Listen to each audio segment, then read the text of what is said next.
don't you dare come back here. You failure. For over 20 years, I thought I had been devoted to John. Yet, this is how John really felt about me. I wasn't leeching off him. I was just devoted to him. But now, I'm at a loss for words. As I felt all strength leave my body, John continued. Ryan's a working adult now, so you have no reason to depend on me, right? But, Quiet, I don't want to hear your excuses. John raised his voice. Oh no, it's hopeless. My feelings didn't reach him. At that moment, I felt something snap inside me. It was the sound of the thread of love that bound our hearts breaking. Simultaneously, my feelings for John began to fade.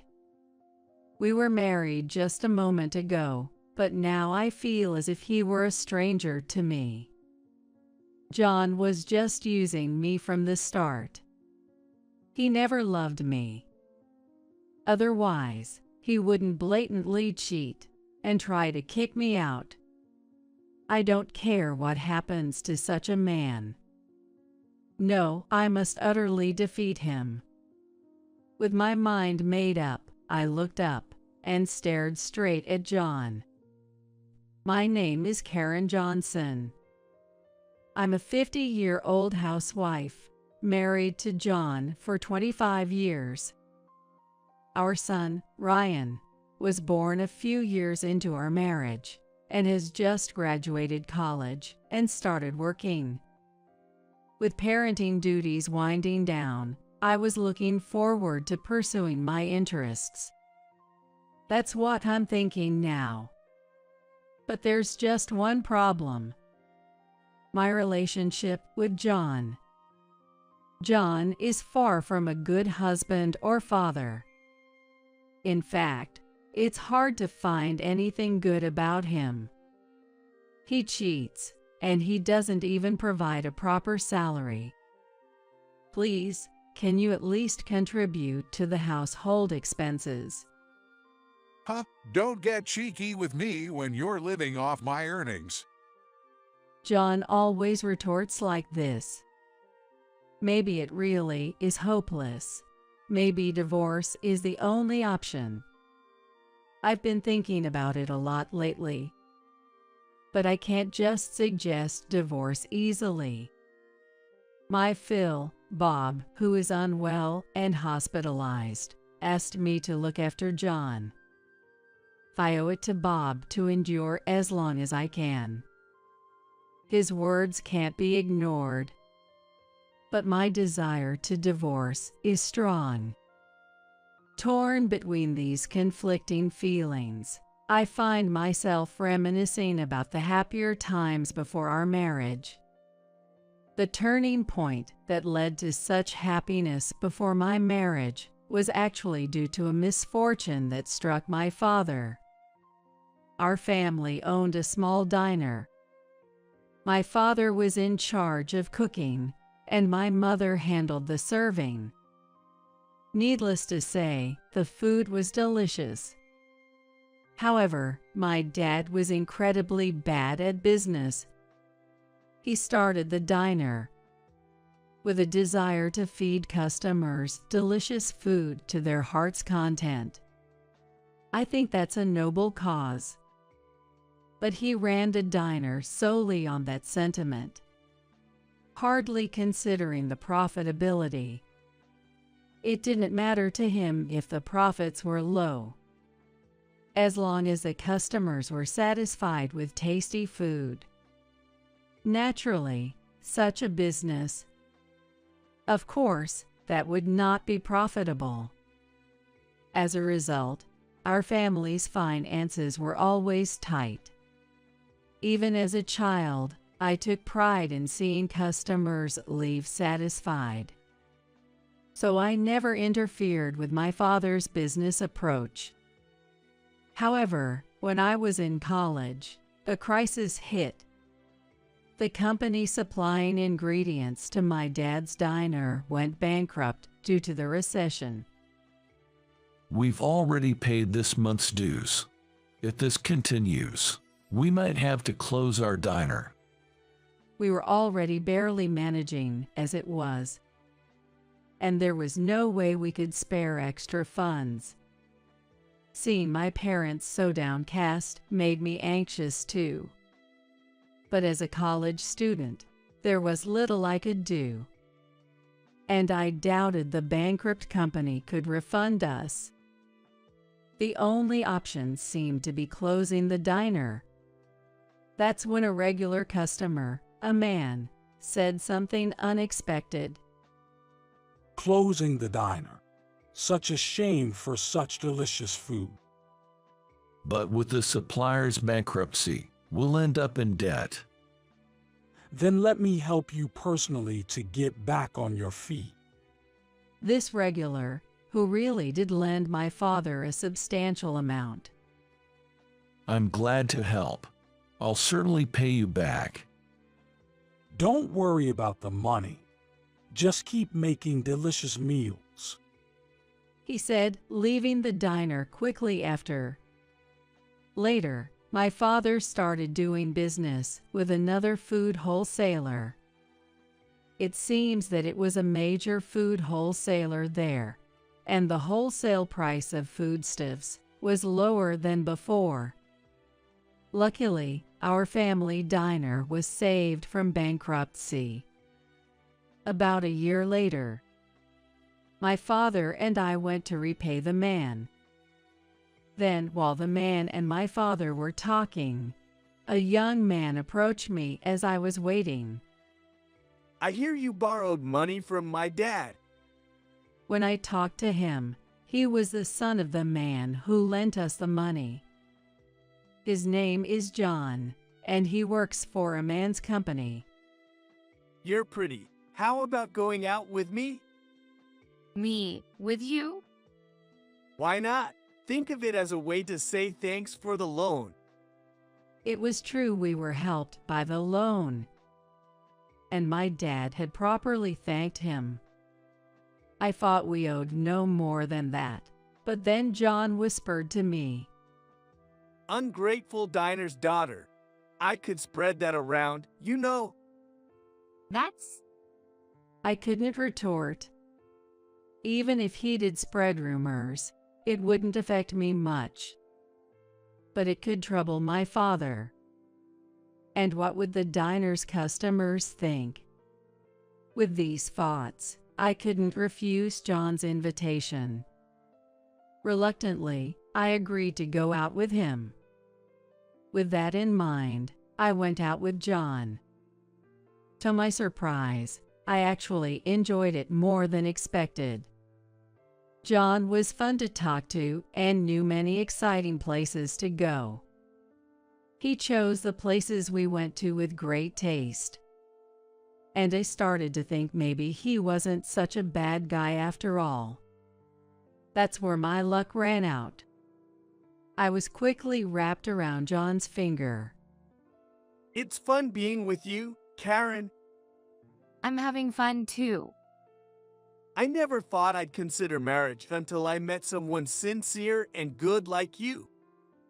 His simple words swept me off my feet, and I began a relationship with John, considering marriage. John continued to manipulate me in various ways. Eventually, a few years later, I found myself married to him. Of course, I had no idea at the beginning of our marriage that it was all a trap. John seemed genuinely kind, and I felt loved by him. But it was all a lie. As soon as we got married, he showed his true colors. Here's my salary for the month. Make it work. I opened the envelope John gave me. Inside was a pay stub. The salary itself was deposited directly into the bank, so just having the pay stubs wasn't suspicious. However, the one thing that struck me as odd was that all the pay stubs were handwritten. Today, handwritten stubs are almost unheard of. But I got married 25 years ago, a time when computers were just beginning to become widespread, and handwritten pay stubs didn't seem out of place. It's over $1,000. That's normal, right? I reassured myself. I managed with that small amount of money as best as I could. Over time, I started noticing something odd about John's routine. John leaves the house at a certain time every morning, but returns home at different times. It seemed to change from day to day. I'm busy with various jobs as my dad's successor. Then, at least call before coming home. Stop nagging. All right, I'll call. He'd shout. His attitude only heightened my suspicions. Maybe he was out playing around. Or even worse, having an affair. But his loud voice scared me from confronting him. Ultimately, even though I had doubts about John's behavior, I couldn't bring myself to say anything. Eventually, our son Ryan was born. I thought maybe things would change with a child. But John remained the same. Looking back, I think that's when I first started considering divorce. Then, when Ryan was in middle school, I received a call from my mom while I was out shopping for dinner. What? Dad's in the hospital. My father had been admitted to the hospital. I rushed there immediately. Your mom's just exaggerating. My father laughed heartily. I was relieved. I suddenly remembered something that made my heart skip a beat. Oh no, I forgot to contact John. It was too late. My cell phone was flooded with missed calls from John. Panicked, I called John back, only to be greeted by his irritable voice. Where the heck are you? Get home and make my dinner. I'm sorry, my dad. What, your dad? John asked sharply. I answered in a small voice. Yes, he was suddenly hospitalized. What does your dad have to do with it? You're my wife, remember? John's shout made me flinch and close my eyes.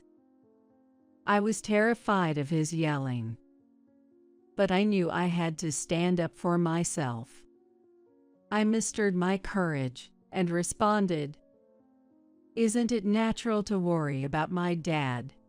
I should be allowed that much, right?" Shut up! Don't talk back to me! No, I will say this. You would rush to Bob's side too, wouldn't you? I asked. John suddenly fell silent. I thought putting himself in my shoes would make him understand. But his response was beyond my wildest expectations. Huh, I'd ignore my dad even if he were hospitalized. After all, I don't need him. I was speechless. It had to be a lie, but I couldn't deny it. After much hesitation, I told John, "I'm not like you. Sorry, but you'll need to eat out tonight." That was all I could muster. I hung up the phone, feeling numb. Since that incident, I truly lost all trust in John. It was then that I realized the happy times before our marriage were all an illusion. I see. John wanted a housekeeper, not a wife. I said to myself, feeling sad. But I couldn't just wallow in sadness. That's right. If I'm considering divorce, I need to start preparing. I began making plans for a divorce. Then, a few years later, Bob was hospitalized, and his condition was quite serious. He might not be able to leave the hospital. I relayed the doctor's words to John, but John was unfazed. So, it's going to cost money. Oh, Is money all you're worried about? Don't you understand? I understand. I'll talk to my brother.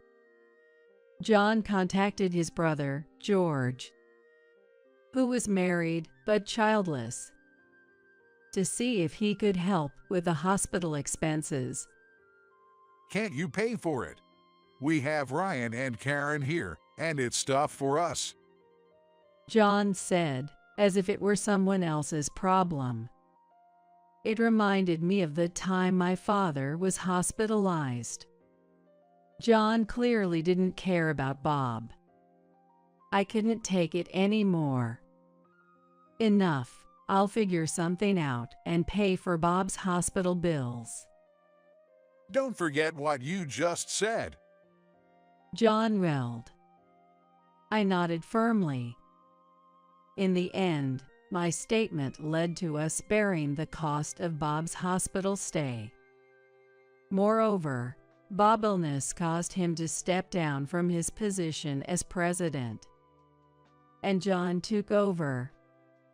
Regardless, John seemed displeased that I had stepped in. Since then, he has barely come home. This was evident even when we discussed Ryan's future. John ignored my calls and didn't come home. Dad's not coming home again today, huh? I'm sorry, Ryan. I didn't mean to cause trouble. It's fine. I don't care about Dad. I want to go to a university in New York. That's right. Don't worry about the tuition. I'll manage it somehow. Soon, Ryan's admission to a New York university was settled. As expected, John didn't even see him off. Once Ryan moved to New York, the house felt empty. By then, John was only coming home about once a week. Could you transfer a bit more for Bob's hospital bills? Huh? I've already transferred over half my salary. It should be enough since you're the only one here. John's contribution was just a small amount of money. Clearly, only a fraction of his salary. His claim of transferring over half was undoubtedly a lie. I knew this, but I didn't have the energy to argue. Years passed, and I received news of Ryan getting a job. Now that Ryan has a job, it might be time to talk about divorce.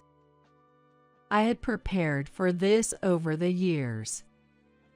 The only thing left was timing. When and where should I bring it up to avoid conflict? These thoughts consumed my mind. It's not really about avoiding conflict, is it? I laughed bitterly at myself. One day, after visiting Bob in the hospital, after chatting with Bob and returning home as usual, I was startled when I was about to open the front door. I didn't know why, but the front door was unlocked. Was it a burglar? I peeked inside cautiously. Then, I heard the TV and John's laughter from the living room. Relieved that John was home, I entered the living room. John was laughing loudly while watching TV. You're home. Yeah, just thought I'd tidy up the house a bit. Tidy up. I looked around as John suggested. Upon closer inspection, some items in the room were missing. Huh? It looks like some things are missing. Yeah, I threw them away. Your stuff. Threw away my stuff. Shocked, I rushed to my room. It was empty. My computer, TV, even my favorite mug are all gone. Even the bed, everything was missing. What is this? I threw them out because they're no longer needed. Not needed. What am I supposed to do now? As I raised my voice, John frowned, looked away, and sighed. How should I put it? I'm tired of supporting you. What is that supposed to mean? I am your wife, I retorted, and John got irritated. He suddenly raised his voice. Do I have to spell it out?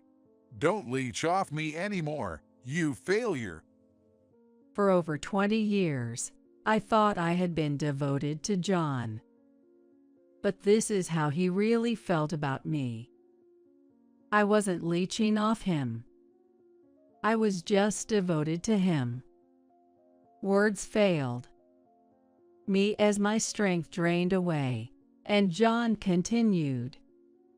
Ryan's a working adult now, so you have no reason to depend on me, right? But Shut up. I don't want to hear your excuses. John shouted. Oh no, it's hopeless. My feelings didn't reach him. At that moment, I felt something snap inside me. It was the sound of the thread of love that bound our hearts breaking. At the same time, my feelings for John began to fade. We were married just a moment ago, but now he feels like a stranger. John was just using me from the start. He never loved me. Otherwise, he wouldn't blatantly cheat and try to kick me out. I don't care what happens to such a man. No, I must utterly defeat him. With my mind made up, I looked up and stared straight at John. What? Got something to say? Nothing? If you want me to leave, I'll do just that. I slammed the living room door with force and headed to my room. But there was nothing of mine left. Not even a single piece of clothing. Don't bother looking. It's all gone. I had the junk collectors take it away. Which company did you use for this? The flyer's right here. That's the one. I picked up the flyer of the disposal company that was on the floor. While dialing the number, I told John, "You're going to regret this." After saying that, I immediately left the house. The call connected shortly. Once I explained the situation, they readily understood. It seems they had felt something off about John's actions and had kept everything they collected intact. "I'll be right over.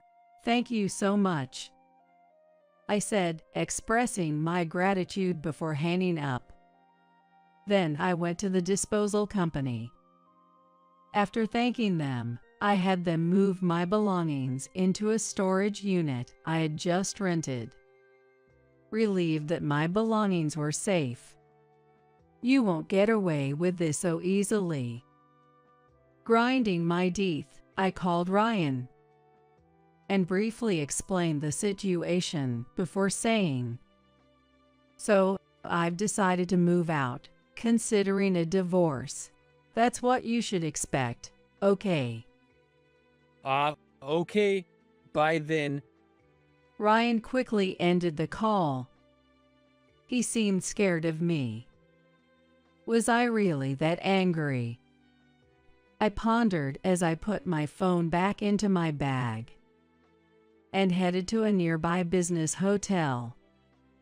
In fact, I had already decided where to move.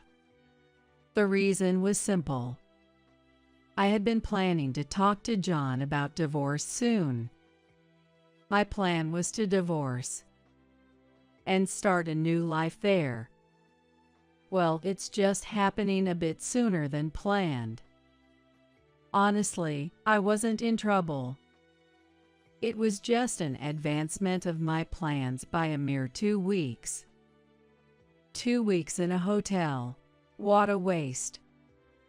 I couldn't help feeling it was wasteful. A typical housewife's habit. Maybe I should bill him for the hotel too. Well, brace yourself, John. I muttered to myself and started working on my post-divorce plans. After about 10 days living in the business hotel, John called me during lunch. As soon as I answered, he raised his voice. You stole my money. What are you talking about? Don't play dumb. It's about my dad's hospital bills. The hospital just called asking for payment. Bob, that is what it is, I thought, sighing in response. That. Just pay it yourself. I'm not involved anymore since you kicked me out. I've been transferring living expenses to you. You're supposed to pay for that. Sure, but isn't the bank book for that account with you now? I replied calmly, knowing well that there was no money in that account. I couldn't help but grin. I have the bank book, but there's no money in it. That's why I'm saying you stole it. I didn't steal anything. Don't lie. Who else could use it? He never thought the amount he transferred was too little, did he? I replied, exasperated. The money was always too little from the start. If there's no money for the hospital bills, why don't you use your allowance?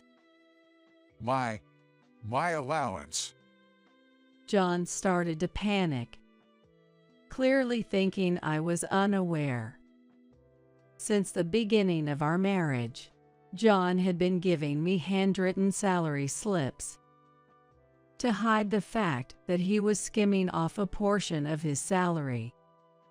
In other words, the money he skimmed became his allowance. I asked Bob once, how much is John's salary, you know? So, that's...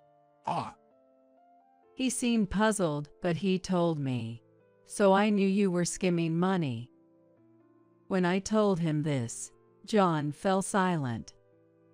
A long silence followed. So long I wondered if the call had dropped. Then suddenly, John raised his voice. What's wrong with me using the money I earned? It's your fault for using up all the money I gave you. Okay.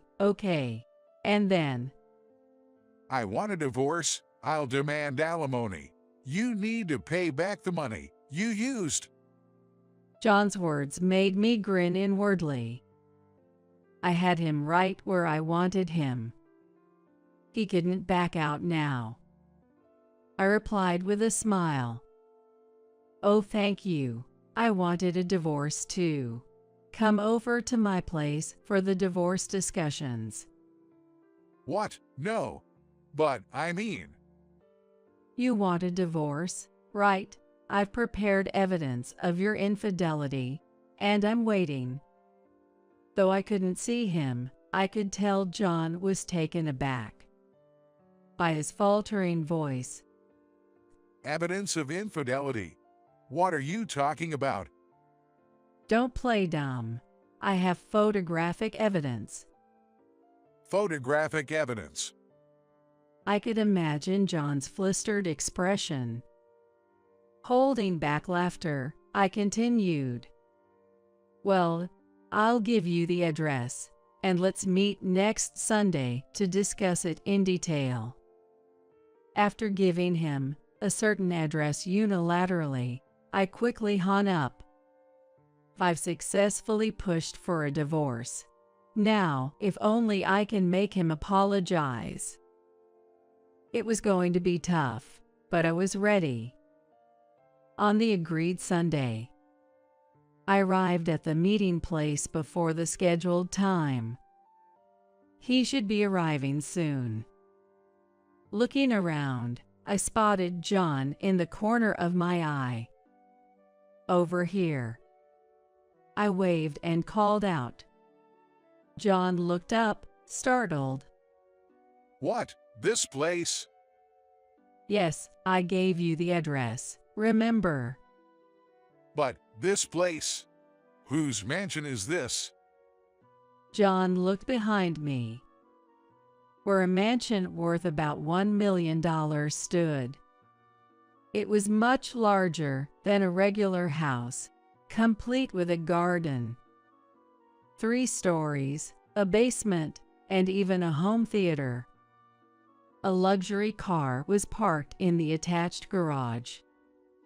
Pointing at the mansion, I smiled. This is my house. It's brand new and beautiful, isn't it? What, your house? Yes, I was planning to live here after the divorce, so I had it built recently.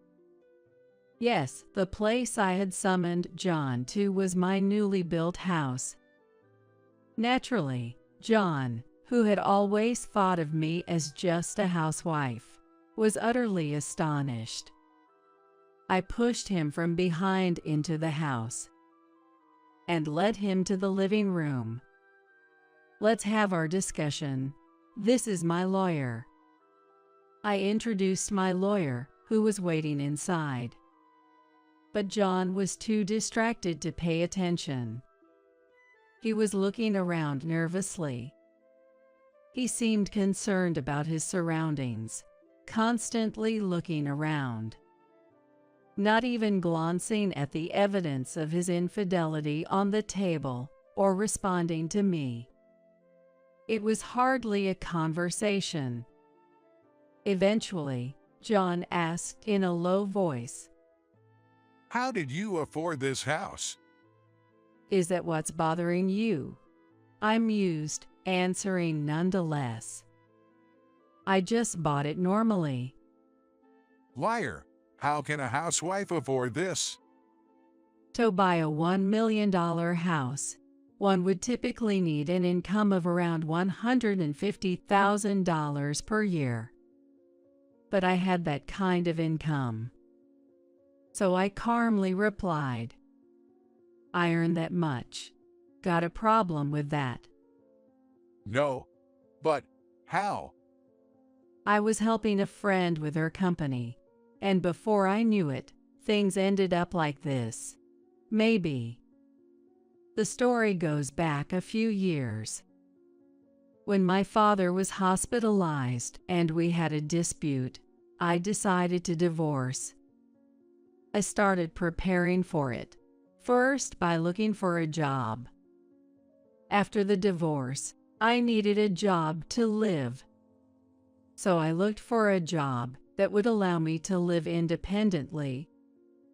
But good jobs aren't easy to find.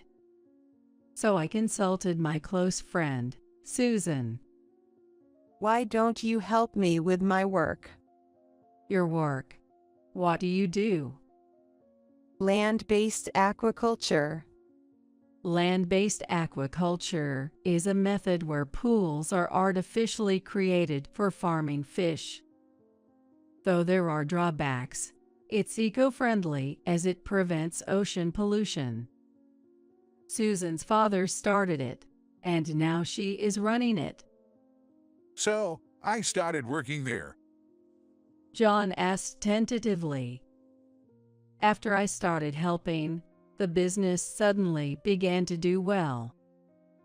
My role was mainly negotiation and administrative work. Susan said I was a huge help, and I was promoted to an executive position. It was all coincidental, but luck is part of skill, I believe.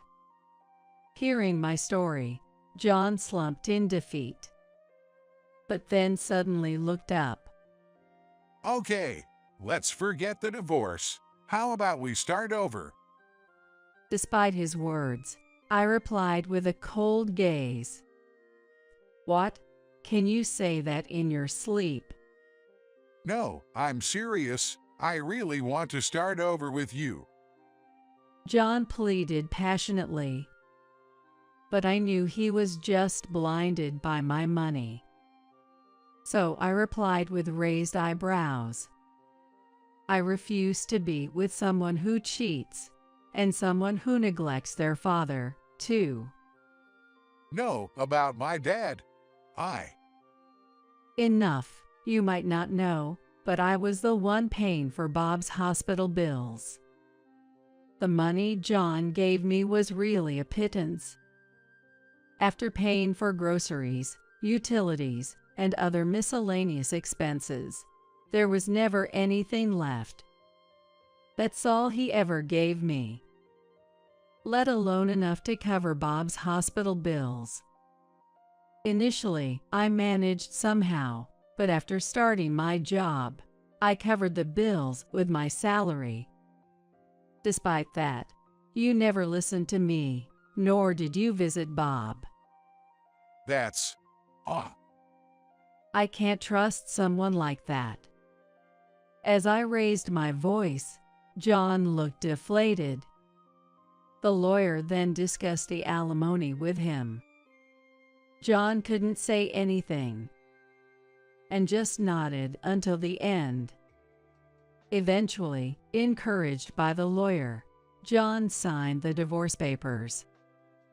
The alimony was set at $30,000.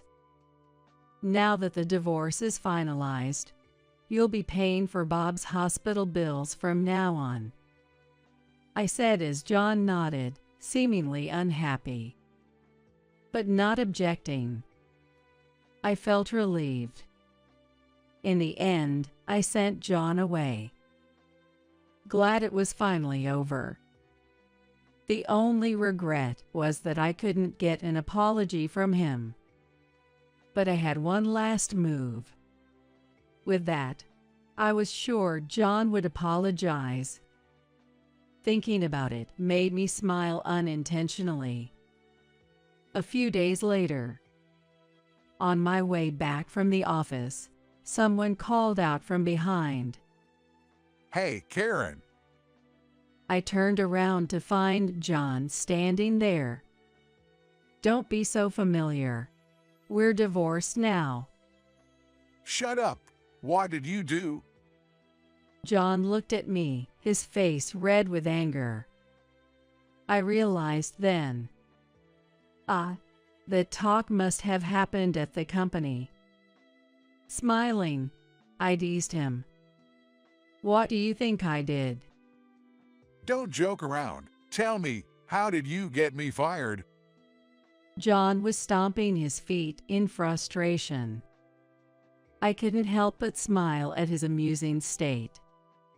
Isn't it your own doing, getting fired for having an affair with the office clerk? John's affair was with a clerk at his company, where he had acted recklessly, thinking he could do anything as the president. Right after the divorce was settled, I reported this to Bob.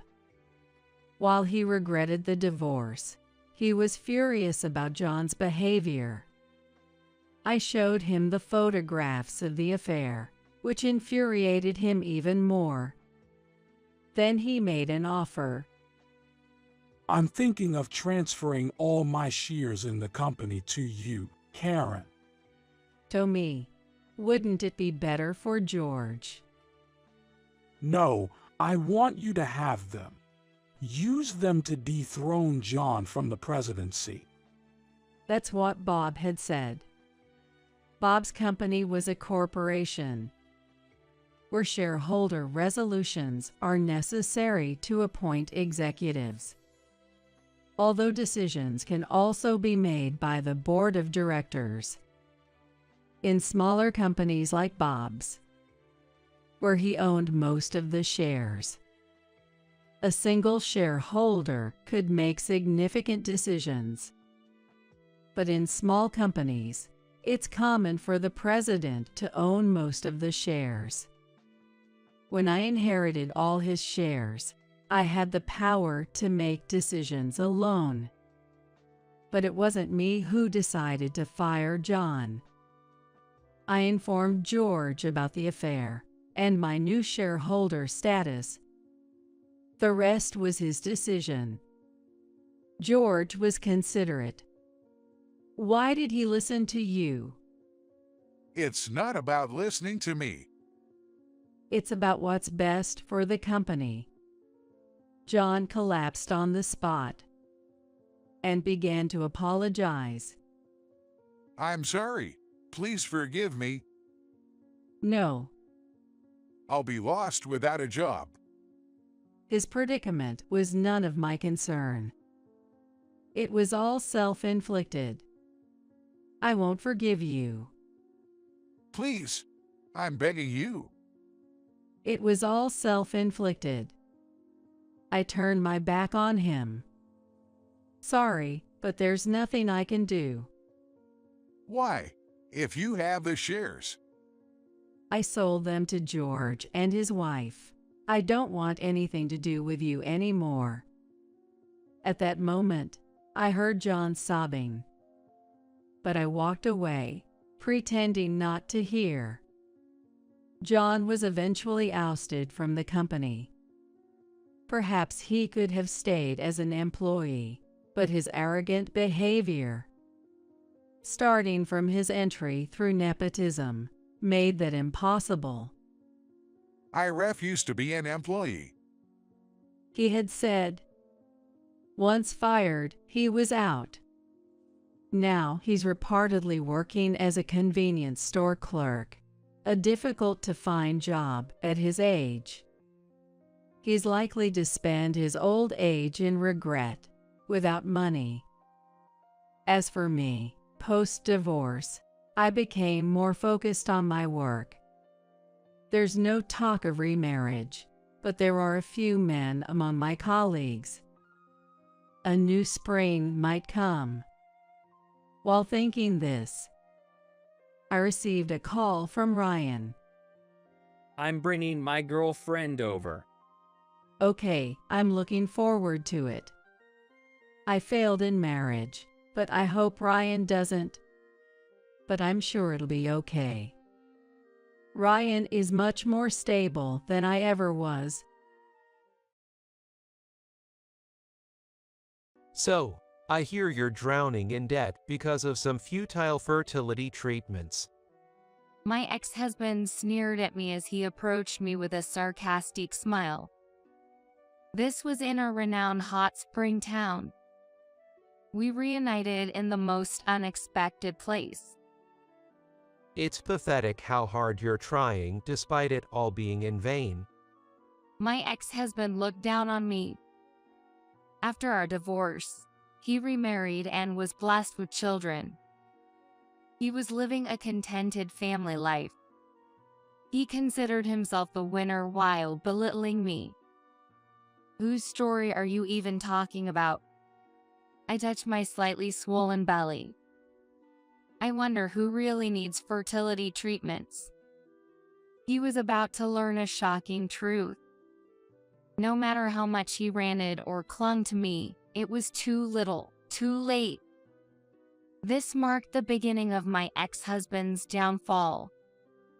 The false happiness he had acquired through his misunderstandings was crumbling loudly. Those who find happiness, and those who let it slip away. Our reunion clearly marked the diverging paths our lives would take from here on. My name is Mary. I work at a travel agency counter. I propose various plans to customers who visit the store, arranging trips that ensure their satisfaction.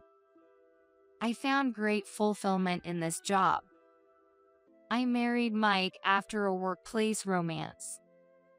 He joined as the new manager at the branch where I worked, always approaching me with a gentle smile and a calm demeanor. During the busy seasons like summer break, we worked late together. During breaks at work, we would engage in enjoyable conversations and encourage each other through tough times, gradually spending more and more time together. Eventually, we became conscious of each other, started dating, and got married. After our marriage, I transferred to another branch. The travel agency job involves a lot of overtime and is challenging. You've worked hard without a single complaint. Now that we're married, you can take it easy and be a housewife. His caring words filled me with a deep sense of happiness, appreciating the kindness my husband showed me. However, I was passionate about my work and had dreams I wanted to achieve. For those dreams, I had lived a frugal life and saved money. So, I decided to continue working even after marriage. John respected my decision, and we both worked hard at different branches.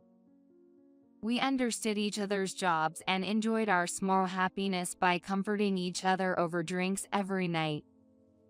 2 years had passed since we got married. We haven't been able to have a baby yet. I started feeling anxious as we hadn't conceived after 2 years. I lost my parents when I was a student. Being an only child, I often felt lonely. That's why I longed for a large family. Therefore, after getting married, while not necessarily desiring a very large family, I did hope to have at least 2 children. Don't worry, it'll happen eventually. My husband was receptive to my feeling. He also agreed on having children. I wonder if I'm infertile. Maybe I should see a doctor. I looked down, feeling disheartened. Don't be so negative. It'll be all right. But if you're worried, it won't hurt to get checked out. Saying that, my husband gently stroked my head. He always understood me. I felt so moved that I was nearly brought to tears. After that, I went to the OB/GYN and underwent several tests. The multitude of tests revealed no particular abnormalities in my body. It's good there's nothing wrong. My husband said that happily upon seeing the test results. See, I told you there's no need to rush. The baby will come to us eventually. I wonder how many times I've been saved by my husband's gentle smile. It always made me feel so much lighter. Next up is a test for men. It's a short procedure. So could you possibly go during a break from work? It's likely that my husband also had no issues. But just to be cautious, I wanted him to get tested. Of course, I believed my husband would gladly accept. I was certain of it. What? Why do I have to get tested? It's usually a woman's issue when it comes to infertility, and it would be a waste of time for me to do it. His response was unexpected. It might be unnecessary, but just to be sure, if there is an issue on the man's side, there are treatments available. Could you please do it? His expression turned somewhat cloudy. I understood his reluctance to get tested. If a problem was found, it might hurt his pride as a man. It was a delicate issue. I knew it wouldn't be good to force the issue. It doesn't have to be right away, whenever you have time. However, he remained silent. The day ended without me getting an answer from him. One day, we visited my husband's family home. It was my Mill's birthday, and we brought a bouquet and a gift. I heard that my Phil had an affair when my husband was young and disappeared afterward. Afterward, my Mill, on her own, raised my husband and did a commendable job. I heard she went through a lot of struggles. She turned 65 this year and had retired from her job. She worked tirelessly all these years and never neglected her parenting duties. I had great respect for my Mill as a woman. She could now spend her time happily and at ease. That's what I thought. I was certain the bouquet and gift would bring joy. With that confidence, I opened a door to my Mill's house. Well, welcome. My Mill greeted us with a bright smile. Oh, what beautiful flowers, and this, a set of bath salts. You remembered how much I love baths. I'm so happy. As expected, my Mill was very pleased. It was supposed to be a pleasant time spent together. However, she then said, I'm happy with the gifts and flowers, but I'm starting to wish to be able to see the face of a grandchild. Her words changed the atmosphere instantly. I was at a loss for words and glanced at my husband. But he remained silent. Mary, I understand work is busy, but there are things more important than work. You have to face your health properly and focus on child making. There's always fertility treatment available now. I had already faced my health issues. I had also undergone the tests. There were no problems found. I just want to hold a cute baby in these arms soon. Mary, I'm counting on you. My Mill was also the same. Why is infertility always presumed to be a woman's issue? Why doesn't she say anything to my husband? Yes. I couldn't argue. I was afraid that arguing would create a rift between my Mill and me. I wanted my husband to explain it properly, but he remained silent the whole time. It felt as though everyone assumed the reason we couldn't have children was entirely my fault. I'm hoping you'll have a baby in your belly by my next birthday. Those words weighed heavily on me. Setting a deadline only made me feel more anxious. I tried to tell myself not to worry, but her words echoed in my mind. I couldn't remember anything about the conversation that followed. As the evening came, we left my Mill's home. On our way back, we walked shoulder to shoulder in silence. Our long shadows were cast by the setting sun. I kept looking at those shadows. My husband's shadow marched straight ahead. What was he thinking? How did he take his mother's words today? I wanted to ask but couldn't bring myself to do it. No, I was afraid to ask about it. I was scared of feeling despair from my husband's words again. We returned home without speaking. I'm starving. Let's have dinner quickly. He said that, acting as if nothing had happened. He probably planned to end the day without addressing my feelings. I decided to speak up boldly. Hey, John, about what your mom said today. He turned to me with his usual smile. What about it? Was that smile just for show? She said she wanted grandchildren. I looked straight at him. Yo, but if it's not happening, we just have to wait, right? No, that's not what I wanted to say. She told me to think about my body over work and to undergo fertility treatments. But I have faced the issue and got tested, and there were no problems found. His expression slowly changed. Why didn't you say anything at the time? It feels like it's all my fault. But it's not me who isn't facing the issue. It's you, John, isn't it? I didn't intend to say it like that.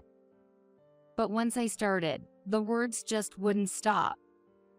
All my pent-up frustration erupted. What the hell? Always about the tests. I've told you. Infertility is a woman's issue, and what mom said wasn't wrong. It's not my fault. He got angry, his face turning red. He wasn't the husband I knew. I know it's not your fault, John. It's wrong to blame anyone for infertility, but I just want to move forward. To do that, we need to start with the tests, whether it's for treatment or not. No matter how much we argued, we couldn't accept each other's viewpoints, and it remained a stalemate. This is too much hassle. I'm hungry. I'm going out to eat. With those words, my husband left the house. I was left alone in the quiet room. Suddenly, I felt all the strength drain from my body, and I slumped onto the sofa. The image of my husband yelling kept flashing back in my mind. Was it my fault? I didn't mean to upset my gentle husband. This wasn't what I intended. I just wanted him to understand. I wanted us to work together towards our future. The testing was for that purpose. I couldn't stop my tears. In the quiet room, only the sound of my sobbing echoed. The next morning, my husband returned home in silence. You said you were going out to eat. Where did you spend the night? I was worried. He didn't seem to listen to me. It doesn't matter. That was all he said before leaving for work. It was our first major fight. These things happen. I hoped he would be in a better mood by evening. Thinking this, I too headed to work. I kept sighing all morning. However, my husband's mood didn't improve for days. He started leaving home earlier and coming back later than before. On weekends, he would go out without a word and return when I was asleep. The time we spent together as a couple had drastically reduced. It felt like he was avoiding me. I no longer knew how to interact with him. Eventually, this silent coexistence became our new normal. I couldn't even remember the times when we cherished being together. What had driven us to this point? Was suggesting the test really so wrong? And finally, my husband stopped coming home. You've been away a lot recently. Where do you stay? He had started to have conversations with his back turned to me. I'm busy with work and always miss the last train, so I stay at a business hotel near my office. Likewise, he kept his back to me. I see. Then he headed to the bedroom. At some point, my bed had become the couch. It's just a ridiculous excuse to say that work ran late and you missed the last train. It wasn't our busy season. He was hiding something. My suspicion turned into reality weeks later. My husband comes home every few days, dumping a huge pile of laundry on me. Then he packs his freshly washed underwear and clothes in his bag and hurries out. You could do your own laundry. It's not that much trouble. I muttered as I loaded his laundry into the washing machine. At that moment, something dropped with a clink. I looked at the floor but found nothing. However, I was sure I had heard something. I searched again, more carefully this time.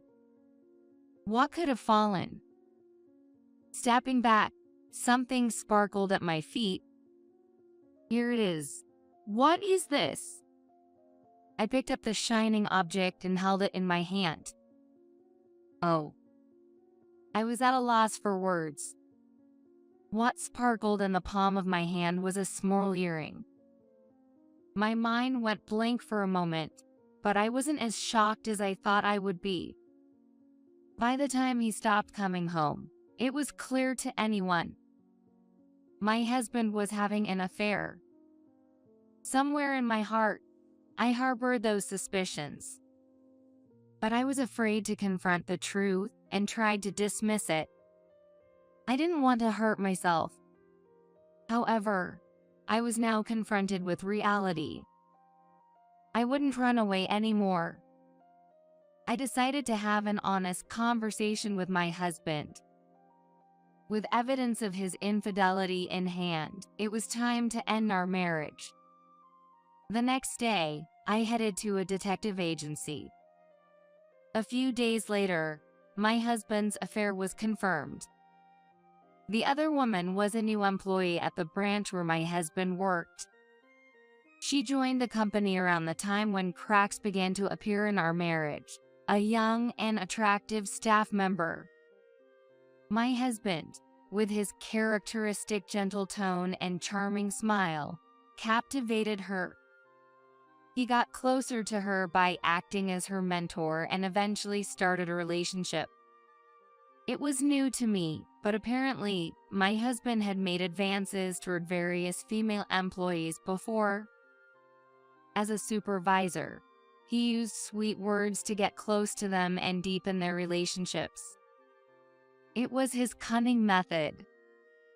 I was just one of the women caught in his trap.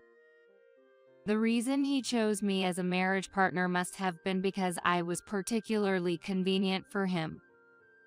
I felt a surge of resentment. It was time to end this life. I was determined. That night, as usual, my husband came home with a load of laundry. You don't have to come home just to do laundry. Why not have it done at her place? I spoke to his back. He stopped and turned around. What are you talking about? I told you, it's work. He looked at me with a cold gaze. Then is this part of your job too? What exactly are you teaching this female employee after work? I presented him with several photos. They showed the two of them leaving the workplace and entering the apartment where she lived alone. What is this? He seemed unable to hide his shock. Don't play dumb. I've investigated everything. And this earring, wasn't she looking for it? It was caught in your shirt. He froze, looking at the earring in my hand. I never thought you could be such a person with terrible habits towards women. Let's end this. Now you can openly date this woman. I said this and handed him the divorce papers. A silent atmosphere filled the room. My husband stared at the divorce papers with a look of surprise on his face. Suddenly, he burst into laughter. What's this? Sour grapes. Are you bitter just because you can't have kids? If you've got time to take pictures like this, why not diligently pursue treatment to get pregnant? What an appalling thing to say. Who's really being bitter here? I struggled to contain my rising anger. Divorce. I've been wanting that too. The other woman is pregnant. I've been eager to cut ties with you and move on. I only care about my new family now. What a reckless man, to get the other woman pregnant. I was speechless. That was how our divorce was concluded. A swift and unceremonious end. John took only the bare essentials with him when he left. I decided to move out of the apartment we shared. After canceling the lease, I began packing up. Everything he left behind went straight into trash bags. I had no regrets whatsoever. Just then, the doorbell rang. Who could it be at a time like this? I slowly opened the door. Outside the door stood a man. His hair was unkempt, and he was wearing dirty clothes. He was a stranger I had never seen before. He then greeted me sincerely and began to speak. I was astounded by the man's words. Then, 3 years passed. I continued to live frugally after the divorce, and finally, my savings reached the target amount.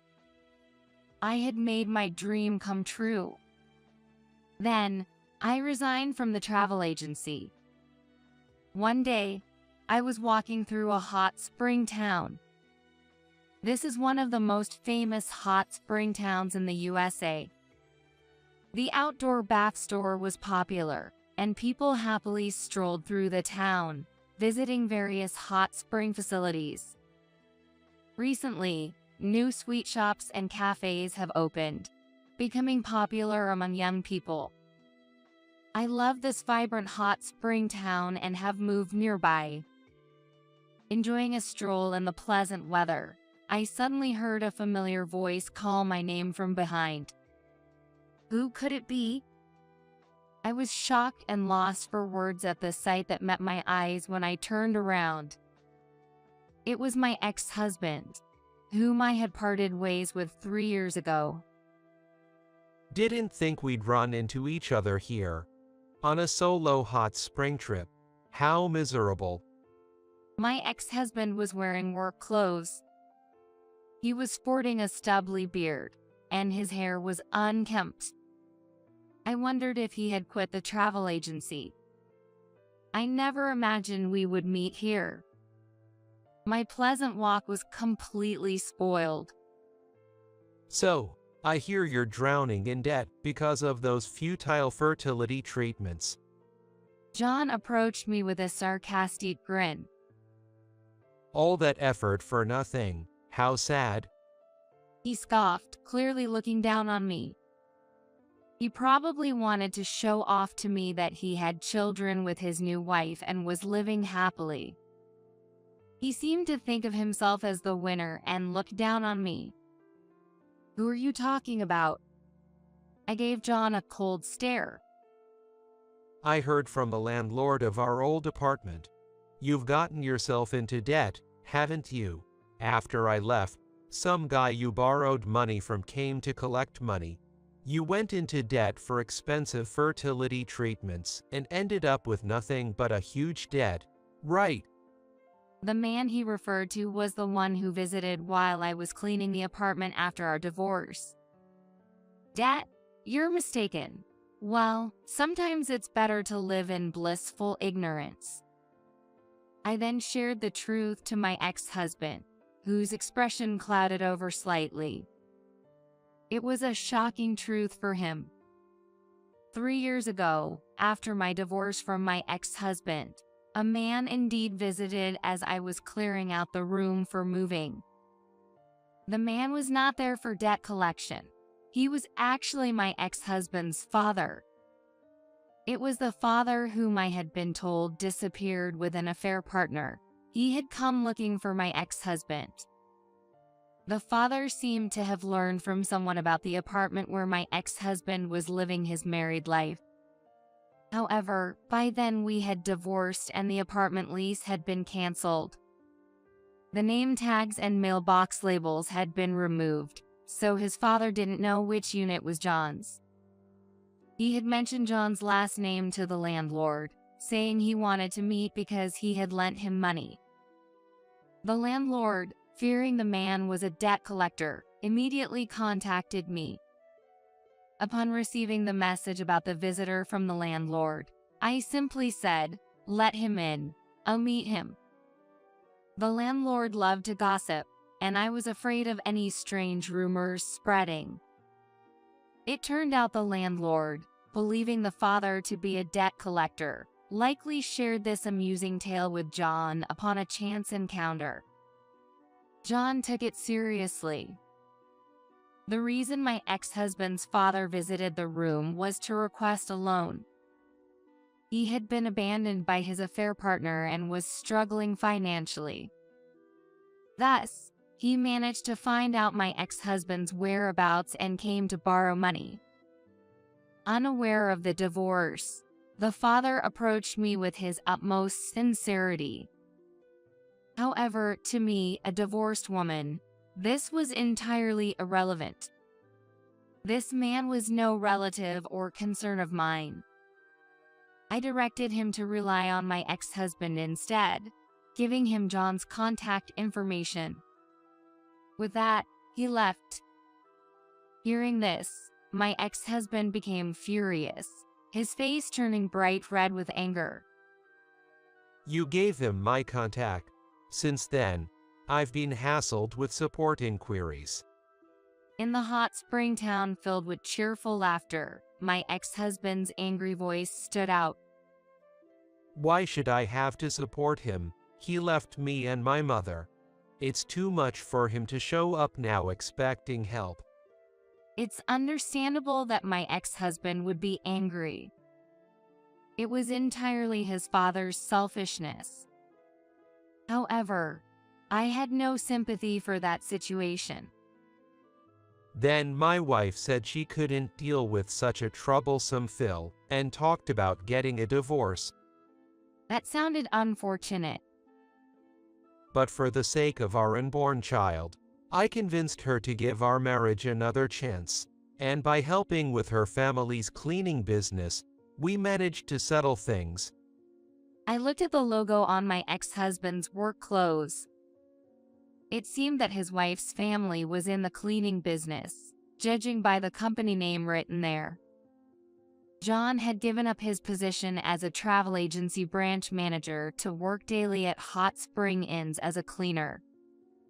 His income from the cleaning job was entirely managed by his wife, leaving him with no disposable money. His wife, aware of his wandering eye, likely wanted him under her parents' watchful eyes by making him quit the travel agency job. I was impressed by his young yet capable wife. You have a strong wife, but it's rare for a wife to restrict her husband so much. Is there another reason? John suddenly went quiet, turning pale. What? Are you hiding something else? I had nothing to hide. However, there was just one thing that intrigued me. I wonder if the child really is yours. I said that while gently touching my slightly swollen belly. My ex-husband froze as he looked at my belly. It was as if time had stopped just for him. In fact, I was pregnant. As the tests confirmed, there was nothing wrong with me. After the divorce, I led a life far beyond what my ex-husband could have imagined. That life was sheer happiness. As I said this, I attempted to enter the luxury inn in front of me. Then my ex-husband called out, "Wait, please listen to me." But I felt no obligation to hear him out any further. We didn't ask for your cleaning services, so don't come inside. He looked at me, bewildered. What do you mean we? Who are you to this inn? I didn't need to continue the conversation, but I decided to leave him with one final remark. I own this inn. His face turned pale once again. My parents adored this hot spring town. When I was young, our family often stayed at a small inn in this hot spring town. That inn, filled with our memories, became very old and neglected, overshadowed by the newer, larger inns surrounding it. Eventually, it faced financial difficulties and nearly closed. My dream was to purchase and revive this inn. I saved most of my earnings from the travel agency, and with frugality, I reached my savings goal. I bought the inn with my inheritance and savings, renovated it, and reopened it. Using my experience from the travel agency, I created a welcoming place for everyone, young and old, men and women alike. The reputation of the inn spread rapidly. The inn quickly gained an excellent reputation and now ranks among luxury establishments, with my net worth reaching approximately $130 million. Particularly well received at the inn was the food. Menus were carefully crafted for each guest, with meals provided accordingly. Many guests returned specifically for the dining experience. The dishes reflected the dedication of the chef, who spared no effort in catering to the guests. I empathized with the chef's caring nature, and we were drawn to each other. And so, I had a remarriage by getting married with him. Shortly after our marriage, I became pregnant. I no longer had any conversation with my ex-husband. I turned my back on him. Please, wait. He probably only wanted to stop me for money. To me, my ex-husband was then a stranger. I owe him nothing. I have nothing more to say to you. Never appear before me again. I said that dismissively and entered the inn. Nevertheless, he tried to follow me into the inn, but was stopped by the staff and expelled outside. His voice calling my name faded away and eventually disappeared. Our unexpected reunion marked a turning point in our respective lives. Weeks later, I received a letter at the inn addressed to me. I was surprised when I saw the sender's name. It was my ex-husband. I thought everything had ended between us. Curious and slightly anxious, I opened the envelope. The sheet of stationery was filled with dense writing, bearing distinctive quirks, and mistakably written by my ex-husband. The letter contained astonishing information. The content was as follows. During our reunion, John began to wonder if the cause of infertility lay with himself, and he asked his wife if he truly was the father of their child. Although she initially insisted it was his, he had long felt a dissonance due to the child's lack of resemblance to him. Therefore, after repeatedly questioning his wife, she finally confessed.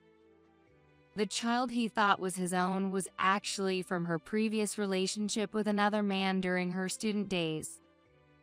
After graduating from college and joining a travel agency, the wife quickly caught my ex-husband's eye, and they started having an affair. But for her, it was just a fling. Her real commitment was to a boyfriend from her student days. She got pregnant with this boyfriend's child and considered marriage, but he disappeared upon learning of her pregnancy. Being a recent graduate and unexpectedly finding out about the impending parenthood, she likely felt anxious and overwhelmed by the responsibility at such a young age. Facing the prospect of becoming an unwed mother, she lied that the child was my ex-husband's, marrying him for financial stability. However, after learning that my ex-husband's father had abandoned his family for an affair, she saw parallels with her own past of being abandoned by her own boyfriend. To rein in her promiscuous ex-husband, she resorted to threatening divorce, which succeeded in getting his attention. She forced him to work under her parents' supervision, controlling his salary, and leaving him without any spending money. Tired of this constrained life, my ex-husband spiraled into madness. Constant arguments with his wife became routine, leading him to choose divorce. However, his in-laws opposed it. Even so, my ex-husband, who chose divorce, swiftly left his wife's side as if fleeing. Consequently, he was left with very little money. Now he wanders from one budget hotel to another. Due to not owning a suit and having poor personal grooming, he struggles to find employment even though he endeavors to search for one. It seems he relies on daily temp jobs, earning just enough to cover his daily meals. He wishes he could go back to the old days again. That's what was written in the letter. I thought to myself, don't mock me by saying you want to get back together with me. While I felt pity for his plight, it was the path he chose. He was marred by infertility issues, infidelity, and disdain towards me at our reunion. He always acted selfishly, never considering my feelings. I am no longer the person I was back then. I have a bright future ahead with my new husband and our soon-to-arrive baby. I instructed my lawyer to issue a restraining order if he ever tried to contact me or appear before me again. And then, I tore up his letter. I'll give birth next month. I do feel both the joy of meeting my baby and the anxiety of my first childbirth. But with the encouragement of my kind husband, I'm getting through each day. He always cares about my health and helps with the chores on weekends, so with him by my side, I'm definitely okay. Today is my husband's day off. Walking through the spa town together, we feel the changing seasons, and afterwards, we soak our feet in a foot bath and take a deep breath. That's our favorite walking route. Oh, the baby just kicked, I exclaimed, and my husband quickly placed his hand on my belly. He then softly spoke to our unborn child. This happiness is not something to be taken for granted. That's why I think we should cherish it. And so, I took another deep breath of the air in this town, surrounded by the beautiful nature. After receiving shocking news from my mom, my sister, who had eloped and gone missing years ago, had returned, I headed back home with my son. Sure enough, there were women's shoes at the house. Moreover, my sister Mary came out in her underwear. She laughed and said triumphantly to me, "Aha! I scored a luxury high-rise and a wealthy husband. You poor folks can keep working your part-time jobs forever." But then, a voice from behind her. "Too bad for you. Sleeping pills don't work on me anymore." My husband, Mike, said this nonchalantly as he appeared. "Wait, are you trying to? She's trying to create a fait accompli with me." He burst into laughter. "And what would that accomplish? The house is all in Sarah's name." "Yes, the high-rise we're living in belongs to me. I got it from an inheritance from my ex-husband. My name is Sarah Smith. I'm a 34-year-old working for an organization dedicated to preserving American classical culture. My husband, Mike, a former colleague, is also studying American classics in graduate school, 3 years my junior. He's currently continuing his research while working towards his PhD. His situation allows him the flexibility to do school and activity runs for our son, Joshua, in my place. But that's not all. Honestly, Mike is far better at household chores than I am. His cooking may not be elaborate, but it's efficient. Aside from his study space, he keeps the rest of the house clean with minimal effort. And he handles laundry and related tasks more delicately and meticulously than I do. I'll take care of your life. Can I ask you to handle the household chores?" Those were roughly the words with which I proposed to him. Frankly, I fell for him precisely for these qualities. I'm just too busy to handle everything myself. "As long as you don't suffer, continue your research," I said. Even his parents were surprised. They even asked if I intended to treat their son as a gigolo, a memory that now brings a smile to my face. But after discussing our feelings, living arrangements, and our child, we got married, and he became a stay-at-home husband. It was an unusual arrangement, but we were happy and got along well. Then, something unexpected happened. It was Tuesday afternoon. As I was about to leave work for the rare occasion of picking up Joshua in place of Mike, who was preoccupied with his dissertation, I suddenly received a phone call. "Hello, Mom, what's up?" It was from my mom.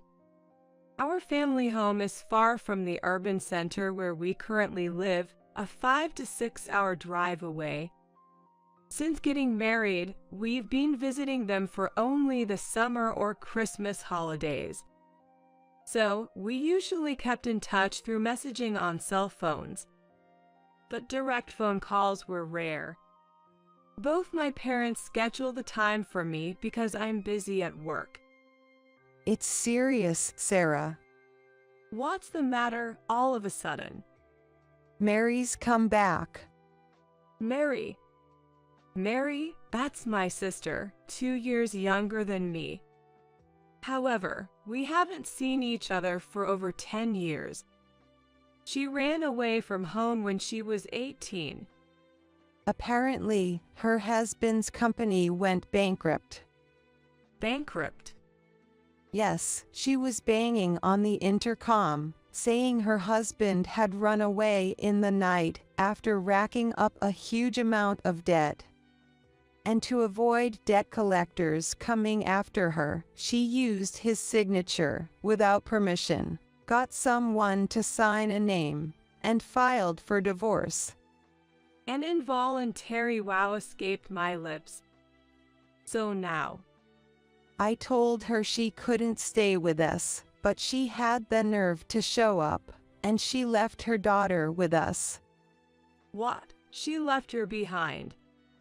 Yes, she's so young. I asked her age, and I was truly shocked. What shocked you so much? When she arrived, I thought she was still in preschool, but she's just a year younger than Joshua. What? A year younger than 9-year-old Joshua. Then she should be in the 2nd grade. And to think she looked like a preschooler. Mom, is she that small?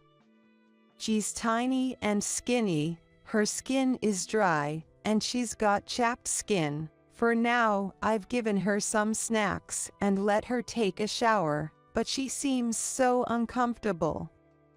My mom's voice sounded like she was holding back tears, as if she might break off her words at any moment. But I had to ask this. Mom, you're not going to kick her out, are you? What are you saying? Of course not. No matter how good for nothing Mary might be, this child is our granddaughter. Her clothes are all tattered too. That's good. So, Mom, where did Mary go after leaving the child? Yes, I had to ask that. To your place, Sarah. Why to my place? It seems before coming to our place, she went to see some old friends, and somehow she was told you married rich. I instinctively placed a hand on my forehead. Whoever it was telling half the story just causes trouble. Did they give her my address? No, but it seems she got your work-related cell phone information. My work-related cell phone. Well, that can't be helped. In my line of work, I sometimes have to use my work phone to some extent. That's why Dad is hurrying over to your house now. Dad is. So please, hold the fort until then. Wait, Mom, when did Mary leave there? Before I could get an answer, the call with my mom ended. It's just past 3 p.m. Picking up Joshua from school, then taking him to his lessons, waiting for him to finish, going shopping. Mike has been so absorbed in his work since yesterday that he won't be able to cook for tonight and all of tomorrow for sure. So, shopping is absolutely necessary. And even if he finishes writing, he's likely to fall asleep without eating. Usually, after staying up for about 3 days, he sleeps for a day and a half. But if I have to buy a lot of ready-to-make food, it looks like it will be past 6 p.m. before I know it. I'm worried about what will happen. Wait, Mom has a sister? Yeah, I have one. I see. In the car, after finishing the shopping, I decided to briefly explain the situation to Joshua. Surprised. Not really. I mean, with our family, I figured there's always something. Joshua, at 9 years old and in the 3rd grade, is quite bright and a bit mature for his age. Our slightly unconventional family dynamics meant he understood the situation quickly once explained. I guess he takes after his dad in that regard. As a child, I remember just squabbling simply with my sister. Compared to that, Joshua is calm and thoughtful. I'm a little worried. Well, yeah, there's definitely a lot. Like what? Where do I start? There are parts of the story that are okay to share with a child and parts that aren't. Remember the house where Mom and Joshua used to live? Yeah, it's close to Grandma and Grandpa's place, right? Mom's sister, well, she didn't like living in that town, and over a decade ago, she ran away with someone she loved. Wow, that's kind of amazing. Hey, Joshua. Yes, Mary ran away at 18 with the president of a startup who was nearly 40 at the time. It wasn't out of love, though. Mary was involved in compensated dating. Since she was in high school, neither I or Mary should have had any difficulty with money. My parents also saved enough money to send us to our preferred schools. I got enough money to buy what I wanted. But it seems that wasn't enough for Mary. She went off to a prestigious university downtown, but by the end of her first year, we got a call from the school administration. Guess what? Mary was pregnant at the time. When Dad, furious, demanded to know who the dad was, Mary confessed without hesitation.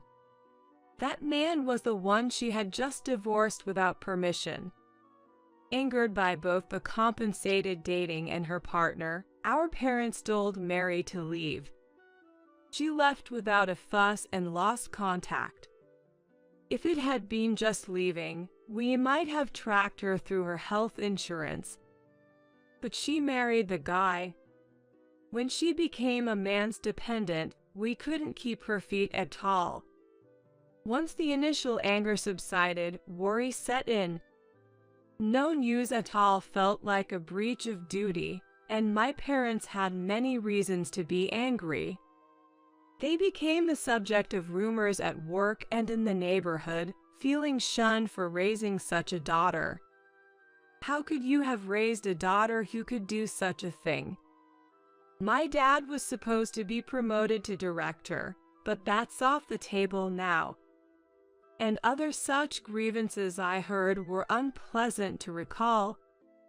However, something my mom said earlier caught my attention. The child Mary left is 8 years old. That means she's not the child Mary was pregnant with all those years ago.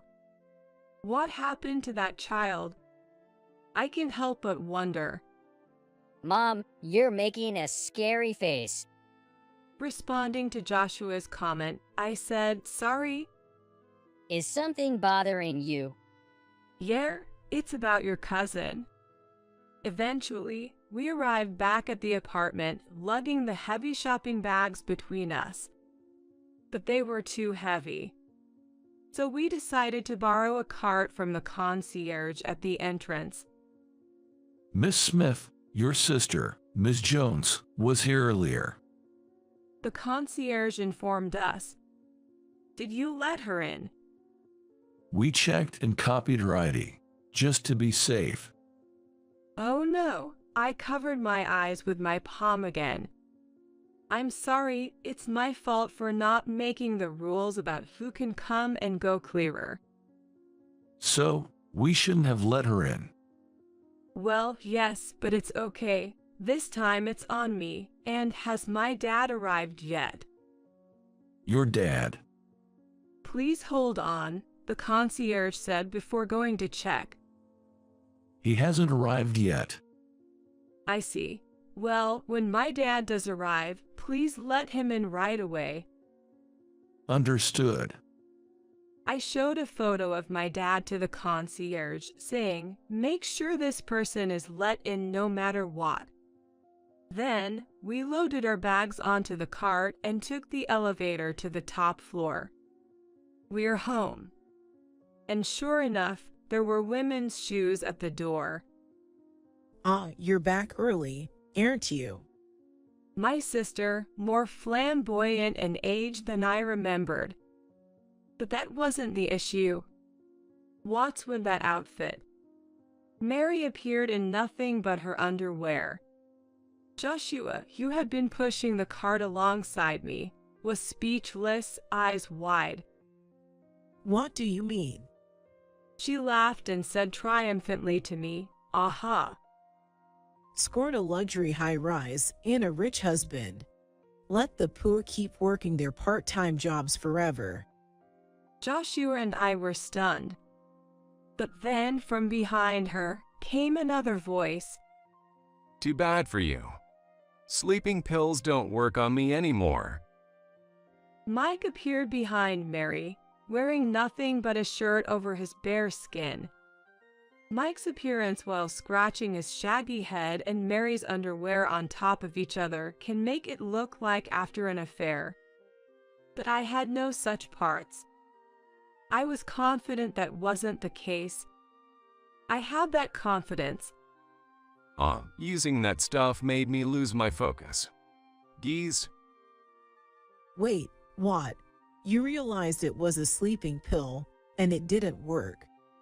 I figured I was drugged because of the strange drowsiness, but that doesn't mean I could sleep.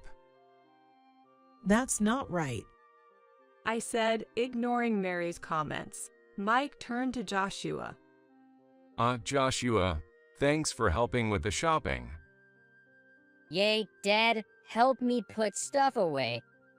Pushing the cart inside, Joshua moved toward the kitchen. Okay, Mike said, following him with the cart. And he murmured in a deliberately annoyed and exaggerated tone. I had heard from Sari about her sister, so I figured there might be something up. But I never expected to be drugged right off the bat.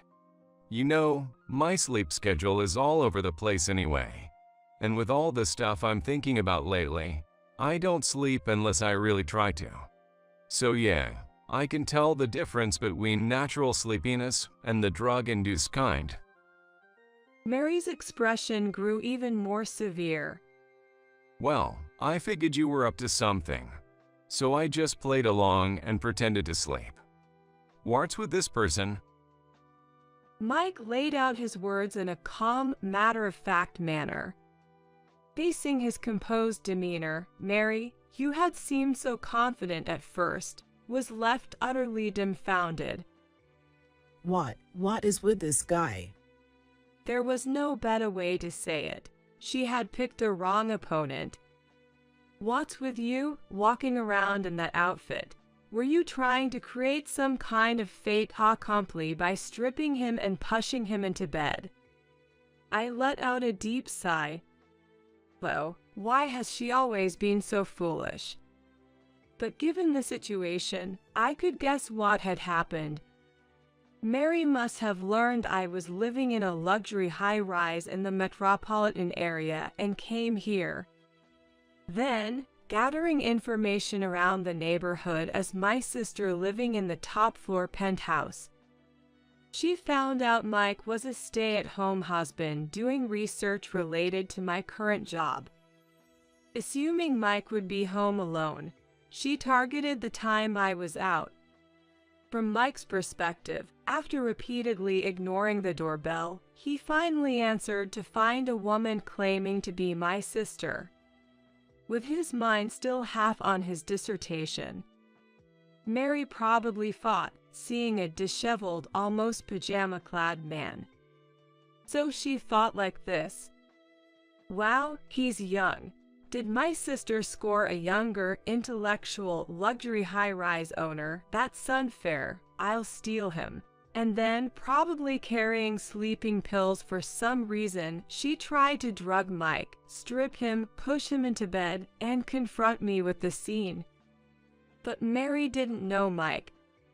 He can become so absorbed in his research and writing that he forgets both time and meals. Attempting such a thing on him was bound to fail, something I knew all too well. Wait, she was trying to create a fait accompli with me. Mike's voice grew louder before he erupted into laughter. What would be the point? The house is all Sarah's, after all. Yay, what's this aunt even talking about? Hey, watch it, kid. Well, technically, he can call you aunt without any issues. He's my son after all. What, your son? But he's so big, and he's still in his 20s, right? Well, my sins from my previous marriage. You remarried. So the rich husband you married. Something you wouldn't know since you've been running away all this time. As I spoke, I was finally able to go to my room. After hanging up my coat and setting down my bag, Mike served me some tea. Glancing around, I noticed a haphazardly placed bag on the living room table. The bag makes my room feel strangely messy. I felt disgusted. I wanted to get rid of it quickly. So, you're not going to serve me even a single cup of tea? Mary watched me drink my tea with a resentful look. I don't really feel like serving someone who drugs their tea. And how long do you plan on staying in that outfit? I don't want a flasher roaming around my house. First, explain yourself. How come you're the owner of this spent house? Oh, why can't conversations with this sister ever go smoothly? Well, I guess I have to explain for her to understand. You see, when my ex-husband passed away, he left us a lot of assets. That's how I bought this place. Paid in full, not a mortgage. What? Paid in full by you? But this place must be worth millions. Because that's still just 1/100th of the real estate I currently own. Mary was speechless. Yes, the top floor of this high-rise is completely mine. But that's not all. I now own numerous properties with a total asset value of $200 million. Not only can I live a comfortable life with the income from these properties, but I'm also an advisor to an organization involved in the preservation of American classical culture. Half of it is for tax strategies, and the other half is for Mike's sake. Essentially, my busy daily work involves being a director for this organization. And sometimes I get reports on land matters. Explaining this left Mary astonished. To you, Sarah. Yes, to me, because, Mary, you didn't know that I got married right after graduating from college, or even why. What are you talking about? Because of the mess you did, Dad's company's credibility plummeted, and we had a tough time. HMMM. What does it matter what a grown daughter does? You weren't of legal age at the time. Having a daughter involved in compensated dating from high school made it look like we couldn't even educate our child properly. Mom felt humiliated for a while. Then, I received a marriage proposal from the Brown family. The Brown family? Yes, the so-called lords of our hometown. What? You married into that prestigious family? I sighed deeply. Then, Mike kindly moved Joshua away, saying, "Let's go over there for a bit." Joshua understood it was an adult conversation. So, you married into that family? Yes, but not the person you're thinking of. I married the elder brother, who was the heir at the time. What? The bedridden, so-called burden of the Brown family. Yes, it was him. Indeed, my ex-husband was referred to that way. He has been sickly since birth, has hardly been to school, and has always had a doctor. That's why they said he was the burden of a prestigious family. Indeed, the family's burden from an outsider's perspective. But that was never how his family saw him. They all loved him dearly, without any desires. He happened to fall for me during one of my visits home, seen in a hospital. The Brown lords even came to our house. My son, who had never wanted anything before, wanted only one thing, so family members came to ask me, who was more than 10 years younger than him. I married at 22, partly to widen my parents' shoulders. My husband passed away while Joshua was still in my womb. My pregnancy was through IVF, since he didn't have the strength for a natural conception, fulfilling his parents' wish and mine, and I myself agreed for the sake of my sweet ex-husband. He passed away, leaving only his name for our child, unable to see his face. Left a young widow, his parents thanked me, leaving his inheritance as per his will. However, relatives eyeing the inheritance like vultures made me move to a secure high-rise downtown when Joshua started kindergarten. How can you expect me to believe such a windfall story? Mary shook her head in disbelief. She yelled at me with a look of utter disgust on her face.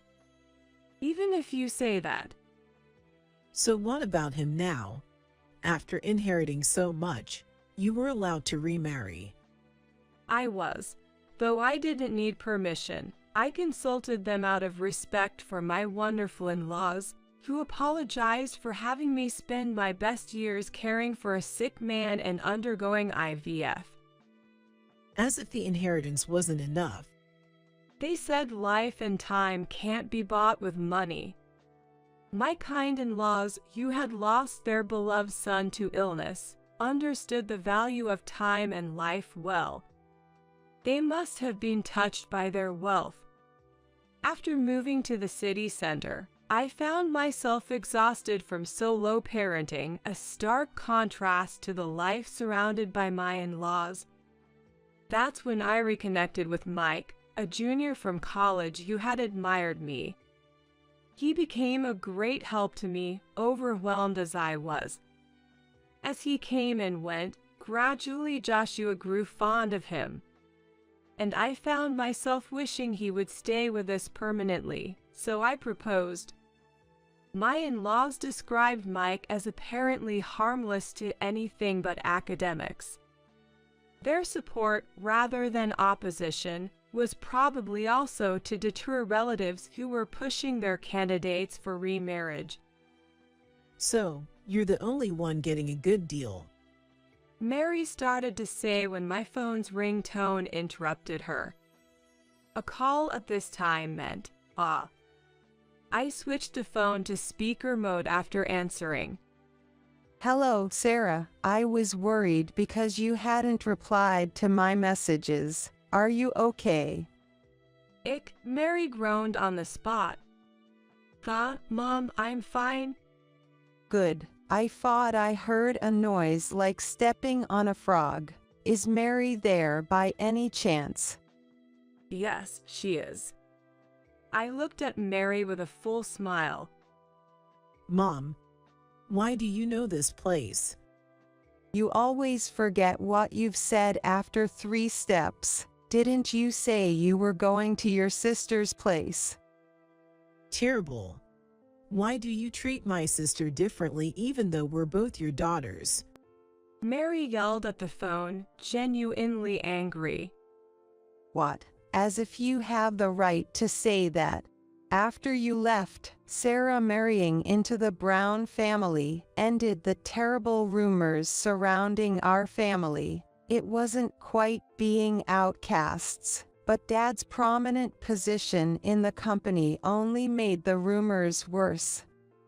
That situation lasted only 2 years thanks to Sarah. The Brown family helped a lot, saving our neighbors, relatives, and Dad's company factions. You were about to ruin all Dad's hard work and progress in the city's most important company. That's your problem. I never asked him to succeed. Yet, we could attend a private college in the city because of that. Yeah, but that doesn't mean you get to hold it over me. Well, maybe you're right about that, Mary, but what about the child you had in your belly back then? Mom's voice turned cold as she asked Mary. What? You ran off with your partner because you were pregnant. What happened to that child? He took the child with him. I managed to contact him. No, groaned Mary. I got his number when I looked for your whereabouts through the Brown family connection. My mom told me so. He apologized for running away and thanked me for the divorce. He may not have been great at making money, but he was a better person than you. He's working somewhere far away to pay off his debts alone. Alone? I asked Mom. Yes, alone. You can guess what that means, Sarah. Mom had mentioned that the child Mary brought was in a terrible state. I quickly turned to Mary. You, the child. Stop it. Why are you looking at me like that? Mom mentioned that the daughter you left with her was terribly malnourished. That's because things have been tough lately. Tough for someone carrying that kind of bag. I pointed to the bag thrown on the living room table. It's clearly a designer brand, isn't it? I bought it 2 or 3 years ago. Mom said she is just a year younger than Joshua, yet she looks like she's in preschool, right, Mom? Yes, she is. My mom's voice grew even lower. Her name is Ava, right? Has she been attending kindergarten or school regularly? She seems a bit delayed in her speech. Of course, she has. Grandma, is Mom over there? A frail voice came from the other end. Yes, Ava. Do you want to talk to Mom? No. I definitely don't want to go back. I don't want to go back to Mom's. Ava, Mary's daughter, started crying on the other end. I don't want to end up like my sister. I see. The grim reality seemed to hide behind those words. We've been talking for a bit. She seems to have had an older sister. My mom hinted at something in the past tense. So, what happened? I don't know anything about that. Mary hastily tried to grab her bag and clothes. You can't. But Mike grabbed her arm, and Joshua secured the bag and clothes. Then, turning to another phone. Grandpa, now's the time. With that signal, the front door opened. Police. We received a report of trespassing and assault, and allegations of child abuse. We are here to detain the woman involved. Sarah, good job buying us time. Dad. The police, about 3 of them, secured Mary on the spot. Are you all right, Miss Smith? Yes, I am fine. The concierge was also standing by the entrance. The one who had opened the door. It's been a while, Mary. Dad. One of the officers took the clothes and bag from Joshua. A blanket, likely brought in advance, was draped over Mary since they couldn't dress her in those clothes right away. Pointing to the bag, Mike said, "I haven't checked inside, but I believe it contains sleeping pills. I'll be coming along for a blood test. I have a resistance, but it should still be in my system." We appreciate your cooperation. Then, over the phone, my mom asked me to switch to camera mode. The camera revealed my mom holding a small girl in her arms.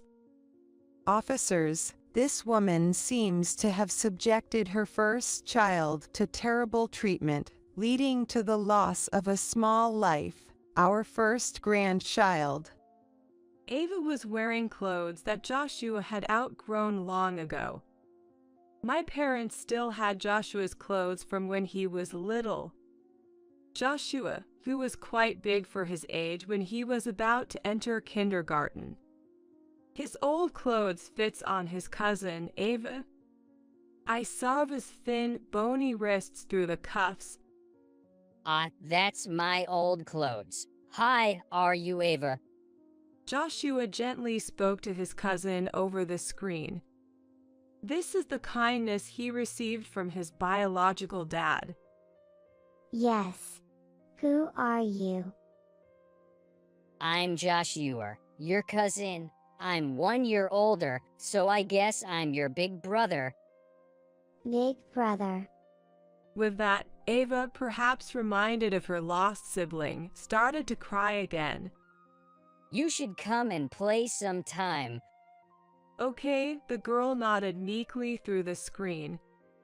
Then, Sarah, we'll take her away now. Sorry for the intrusion. Joshua, let's play chess with Grandpa later. Okay, I'll be waiting. Right after our exchange. What is this? Your own little soap opera. And here I am, having lost everything. Hearing this, I strode towards Mary and slapped her sharply across the face. No, violent woman. Officer, arrest her for obstructing public duties too. While restraining Mary, who was struggling, the officer gave me a wry smile and tried to calm the situation. I'm sorry, but I just had to say it to my sister. What do you want? Everything you've lost is because of your own actions. It's nobody else's fault. Nothing's coming back to you, and I won't let it. That child will be mine. Don't you ever dare get involved with us again. Let's go, everyone. Mike urged my dad. All right, see you later, Sarah. I'll be waiting, Dad. Take care, you all. After seeing them off, I collapsed onto the couch. Are you okay, Mom? I'm just really tired. It's good we did the shopping today, ho. Indeed. What a day it had been. To think it had only been 6 hours since Mom's call. Later, Dad and Mike returned to say Mary would be detained by the police for a while. No bail. Absolutely not. Dad declared over a late dinner, his voice strained. She's already divorced, so there's no one on her side to take her in. Let's just get her tried quickly. Eventually, Mary was sentenced to actual jail time. She had caused her family back home great distress, led to the death of one child, and was now abandoned by the remaining child. Sometime later, my parents brought Ava to live with us. You've become so pretty. Joshua's words made Ava's face turn red. Where did you learn to talk like that, huh? Dad, stop. It tickles. Stop. Joshua laughed, playing with Mike. Watching this scene of an adoptive dad and son, Ava looked on in amazement. Are you sure, Auntie? She mumbled about staying with us. I had prepared myself to adopt her, believing it to be the best course of action. Initially, I considered letting her grow up with my parents. However, they feared she might endure stigma as that girl's child in our hometown. My parents planned to move closer to me after retirement. We settled on the idea of traveling together for the summer holidays and Christmas. Ava seems a bit behind in her studies, making it difficult for her to attend the same school as Joshua. Yet, our life promises to be far better than her previous one. With the source of turmoil gone, we can now focus on finding happiness. We have plenty of time. You're really clueless, aren't you? The inheritance, the inheritance. Hurry up and hand it over.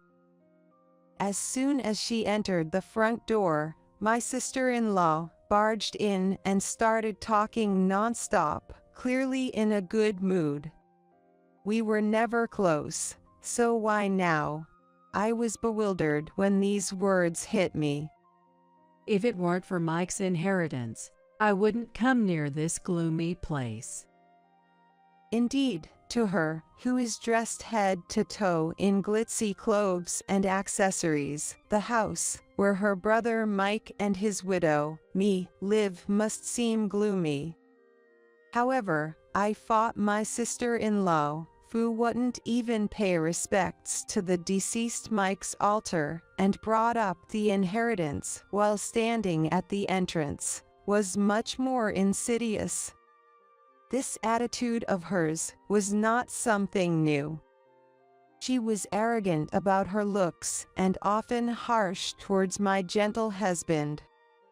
I heard from my husband that she changed her tune dramatically and became ingratiating once he started succeeding and earning a substantial income. I was utterly appalled by her coldness. She barely visited him during his repeated hospital stays due to chronic illness, and didn't shed a single tear at the funeral. I had decided to cut ties with her, but the greedy sister-in-law would not allow that. Come on, I don't have all day. Hurry up, you must be busy, right? The sister-in-law, with her eyes sparkling childishly, was convinced she would receive the inheritance without a doubt. But I hold something that will distort that expression of hers. It's the last words from my late husband. This will explain everything. I am Sally. Widowed early in my mid-60s, I led a modest life, not growing taller than necessary. About a month ago, I lost my beloved husband. It was due to a worsening of a chronic illness that he had been dealing with for many years. My husband and I met and married when we were both in our 40s, so we didn't have any children. For 20 years, we supported each other, so the sense of loss at that time was significant. I even considered following him in death, wondering if there was any need to continue cooking for someone else since we had no children, but I lacked the courage, embarrassingly. Moreover, my late husband repeatedly told me, no matter what happens to me, don't get discouraged. You are an independent and wonderful woman. I couldn't ignore the words of my husband, now his last testament. Life changed drastically after my husband passed away. I was with him in the hospital at midnight, and right after, I was arranging the funeral, and everything proceeded smoothly. It was the only time I was saved from being sad or thinking about my husband in a daze. Encouraged by many, including my sister and her husband, who helped with the funeral preparations, I managed to get through that tumultuous month. I barely remember that time, but my sister later told me, You did a fine job sending Mike off. He must be resting peacefully in heaven. Despite the initial confusion and stress that made me ill for a few days, not everything was bad. More people attended the funeral than I expected. Since my husband had originally worked for a nationally known company and was an executive at its headquarters, I expected that many people I did not know would be there. Indeed, the people from the company who attended the ceremony spoke highly of my husband's good character, and even sent him off with tears in their eyes.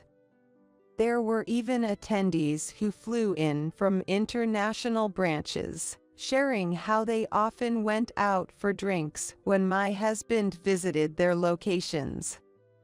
Though I regret not spending more time with each person, I diligently noted everyone's names and addresses to properly express my gratitude later through condolence returns. My sister and her husband helped greatly with these arrangements, so now I can finally catch my breath. I feel immense gratitude, thinking this was due to my husband's gentle nature. While I want to boast about being blessed with such a wonderful person, I sometimes wonder if that was always the case, particularly because of my sister-in-law. The presence of my husband's sister, my sister-in-law, was the cause of the problem. She's significantly younger than my husband. Compared to women her age, she's youthful in appearance and manner, making her somewhat famous in our neighborhood. She's aware of her beauty and seems to enjoy polishing it daily. Up to this point, there was no issue. She's 58, so not exactly young, and I can't help but think she shouldn't be wearing mini skirts and showing off her legs anymore, but that's not really for me to judge, so I don't worry about it.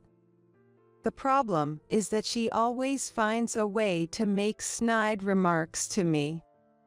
I'm not as pretty as she is, nor do I have the enthusiasm for yoga or spa visits.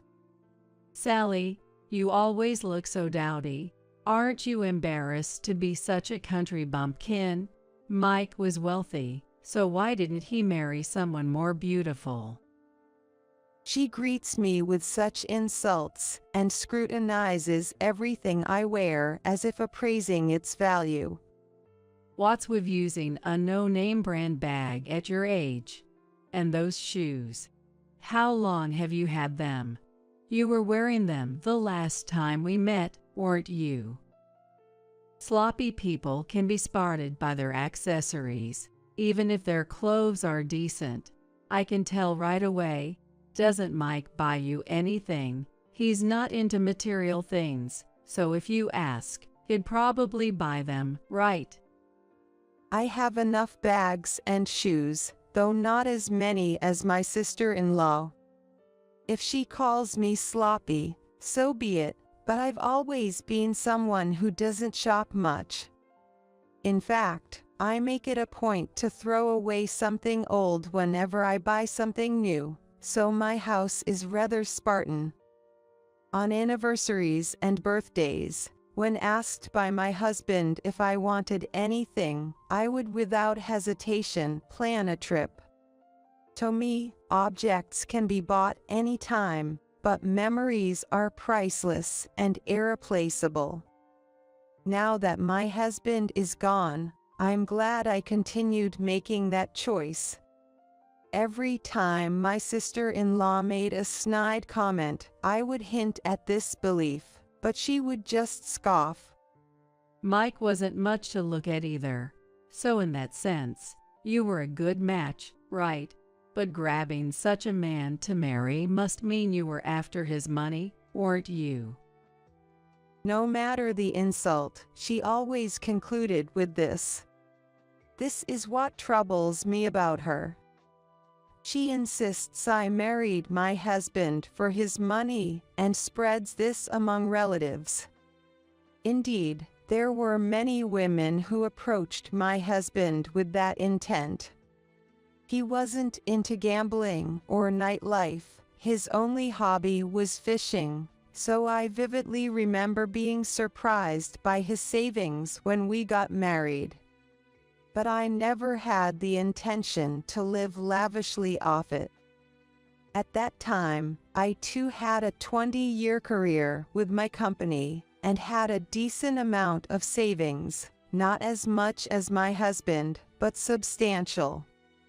Our shared value of not overspending was one of the reasons we got married, not because I was after his money as my sister-in-law claimed. I explained this to her and asked her to correct the misunderstanding with relatives, but she never listened to me. She seems to have unilaterally decided that we don't get along and always finds something to criticize. My sister-in-law has always been competitive, and even my husband tried to avoid her when he was alive. Perhaps that's why she hardly helped with the funeral preparations. Although I was the chief mourner, she never once offered condolences when my husband started getting sick or when he was hospitalized. She even got angry when I contacted her about it, saying, "Don't bother me with such things." So I resolved never to tell her anything again, even in my heart. However, to avoid affecting my husband's condition, I pretended in front of him that his sister was concerned, telling him gentle lies. Ultimately, until his death, my sister-in-law never showed herself in front of my husband, and even at the wake, she acted as if she was reluctantly doing us a favor, like it was someone else's problem. Yet, the relatives around her would whisper, "She's been crying every day since she heard her brother was ill, almost losing her appetite and unable to shed tears. That's why she looks so drained. Maybe she didn't visit the hospital because she couldn't bear to see Mike in a weakened state." Hearing this, I was overwhelmed by an indescribable frustration, mixed with the shock of losing my husband, and I teared up right there. My sister-in-law, talked about as if she were a tragic heroine, looked too well-nourished to have lost her appetite, with no tear stains or swollen eyes. Despite telling me not to contact her, she acted meekly in front of the relatives. My sister, sensing my feelings, skillfully led me away, otherwise I might have lost my composure, yelled at the relatives. Realizing that my sister-in-law is selfish to the core, showing no respect even for the deceased, I resolved to limit any future interactions with her. I slowly sorted through my husband's belongings, balancing it with work and household tasks, while also healing emotionally. At first, every item of his that disappeared felt like erasing a memory, but I reminded myself that the memories with my husband were etched in my heart. While cherishing the time with those who occasionally visited the altar, I tried to regain my peaceful life. But, as expected, it was my sister-in-law who shattered this tranquility. She rang the doorbell and rattled the sliding door. "Sally, you're there, right? Your sister-in-law has come all this way, so open up." I never thought of her as my sister, but she yelled as if to make sure the neighbors heard. I was hanging laundry and couldn't pretend not to be home. "What were you doing? You made me wait so long. I almost got sunburned." As soon as I opened the door, before I could speak, she barged in, thrusting a fancy foreign brand shopping bag into my hands and starting to take off her shoes. "What's this all of a sudden?" I managed to ask, to which she dramatically sighed. "Look, I've been so busy and couldn't visit, right? I thought you might be feeling down, so I brought something nice."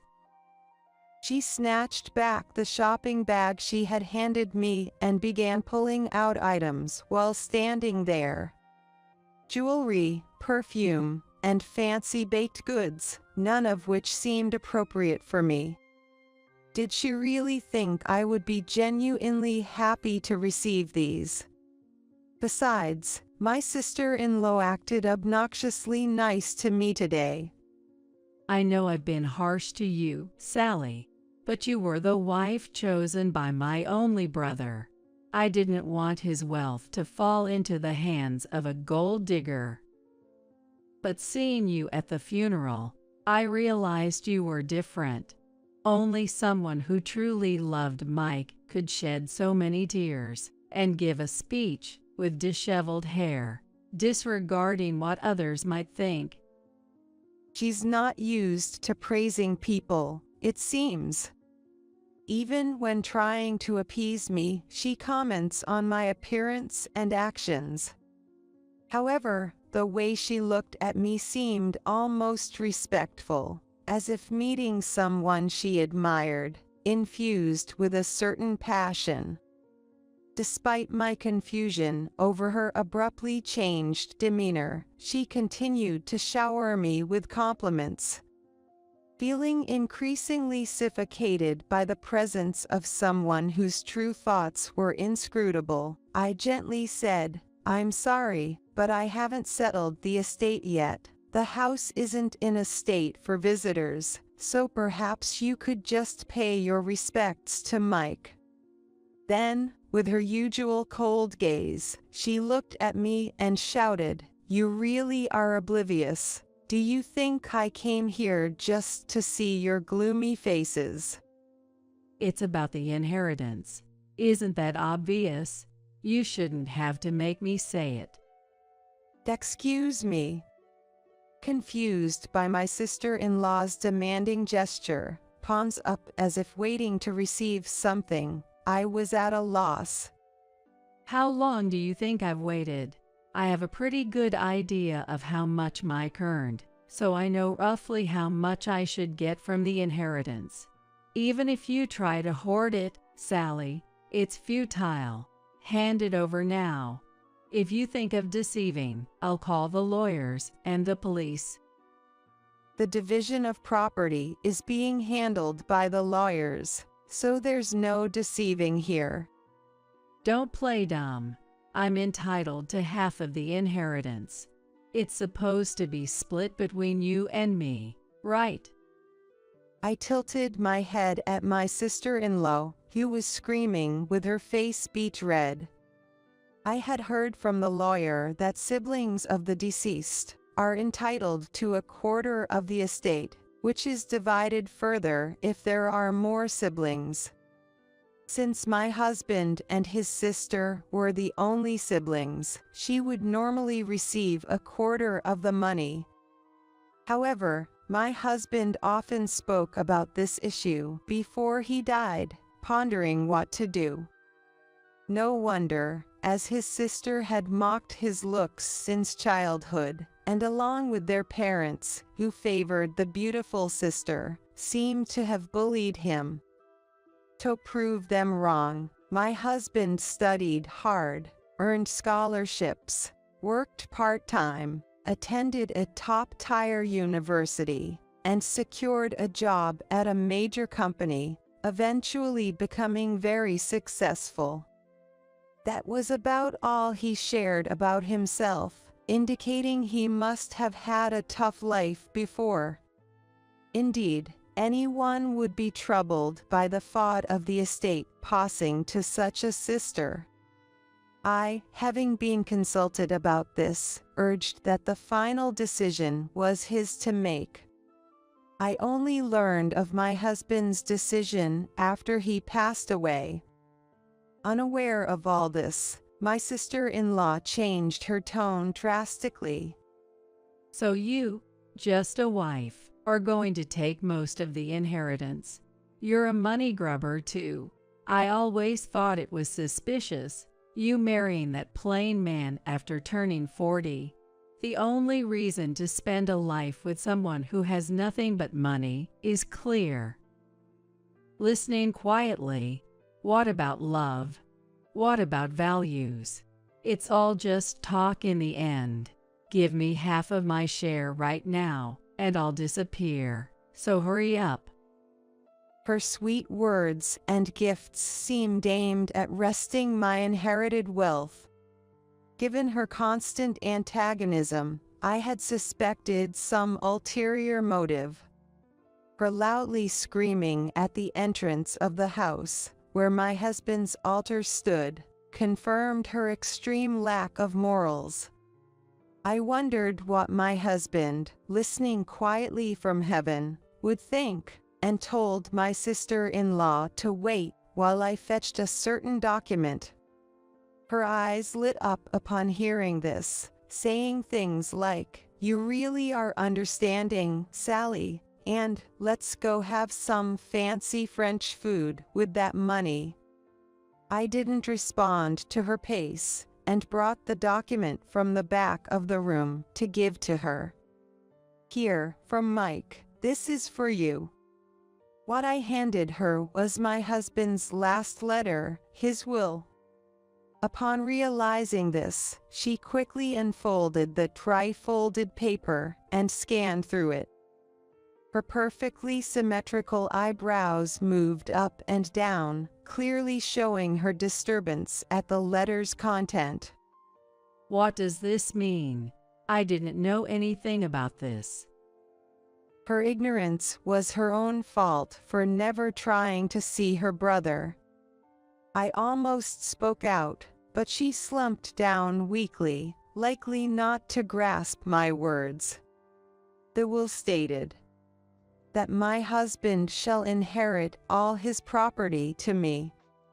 As a final act of gratitude to his wife, who had supported him in every way, leading a peaceful and fulfilling life together, he dedicated everything he had to me, leaving behind a letter so passionately worded it was almost embarrassing to read aloud.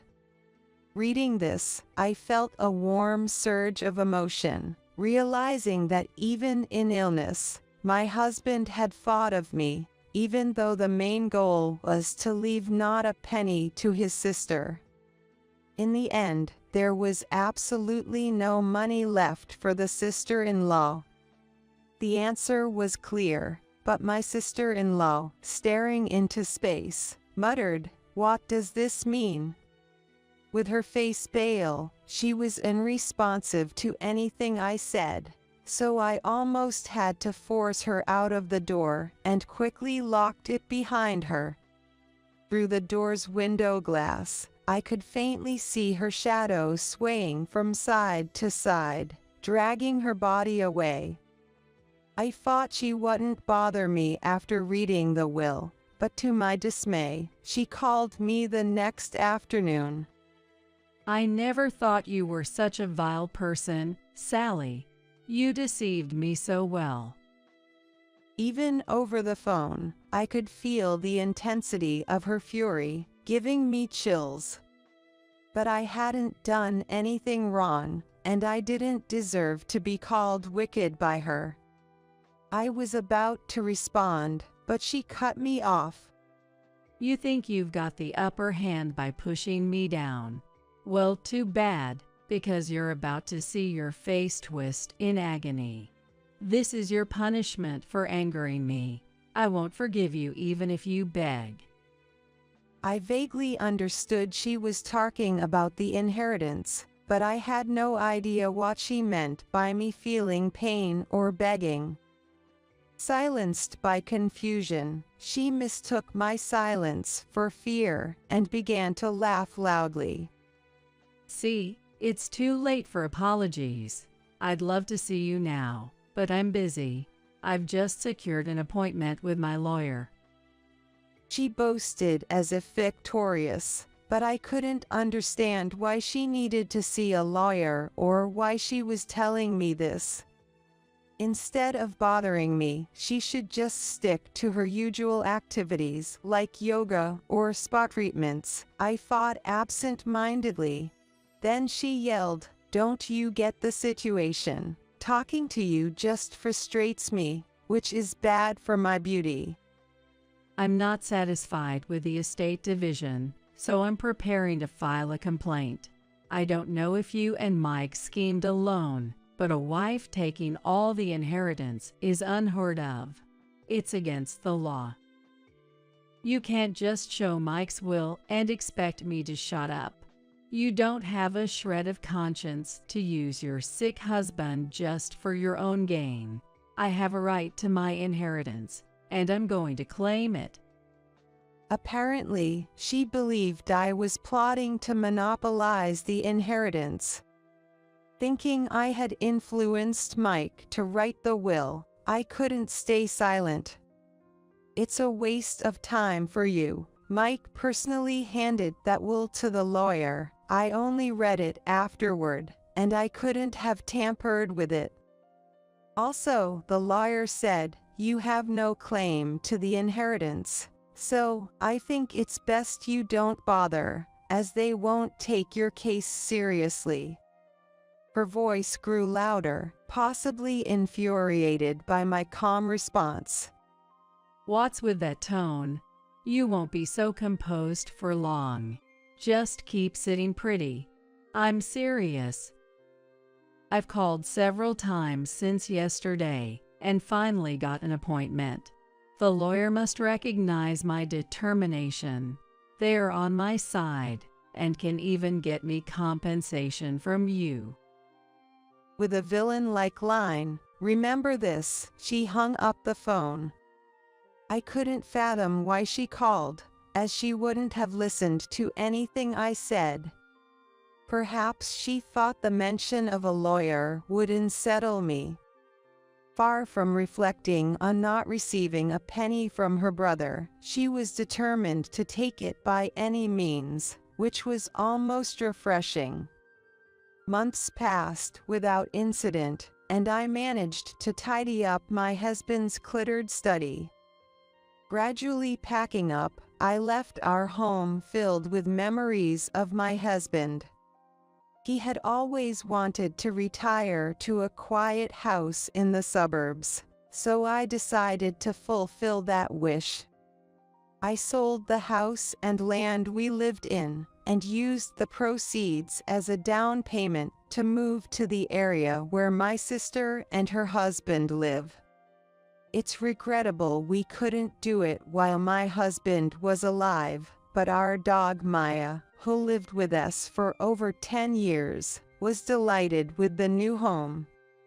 She frolicked on the smooth flooring, so I bought a light-colored carpet to prevent strain on her legs from slipping.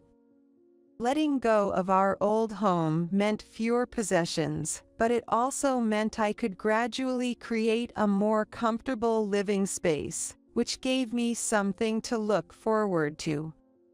Yet, the eerie feeling of my husband not being there lingered, making the sparse furniture seem even lonelier.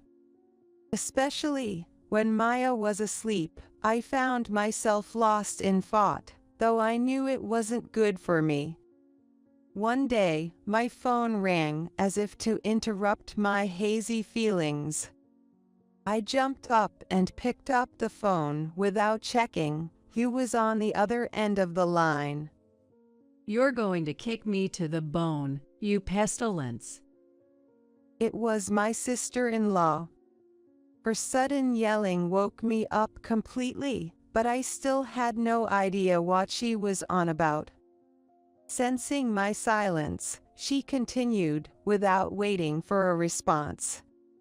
It's your fault I'm getting divorced, because the inheritance didn't come through. What? My absurd response was just a guess at her meaning. She probably told her husband they would get my husband's inheritance, and their relationship soured when it vanished.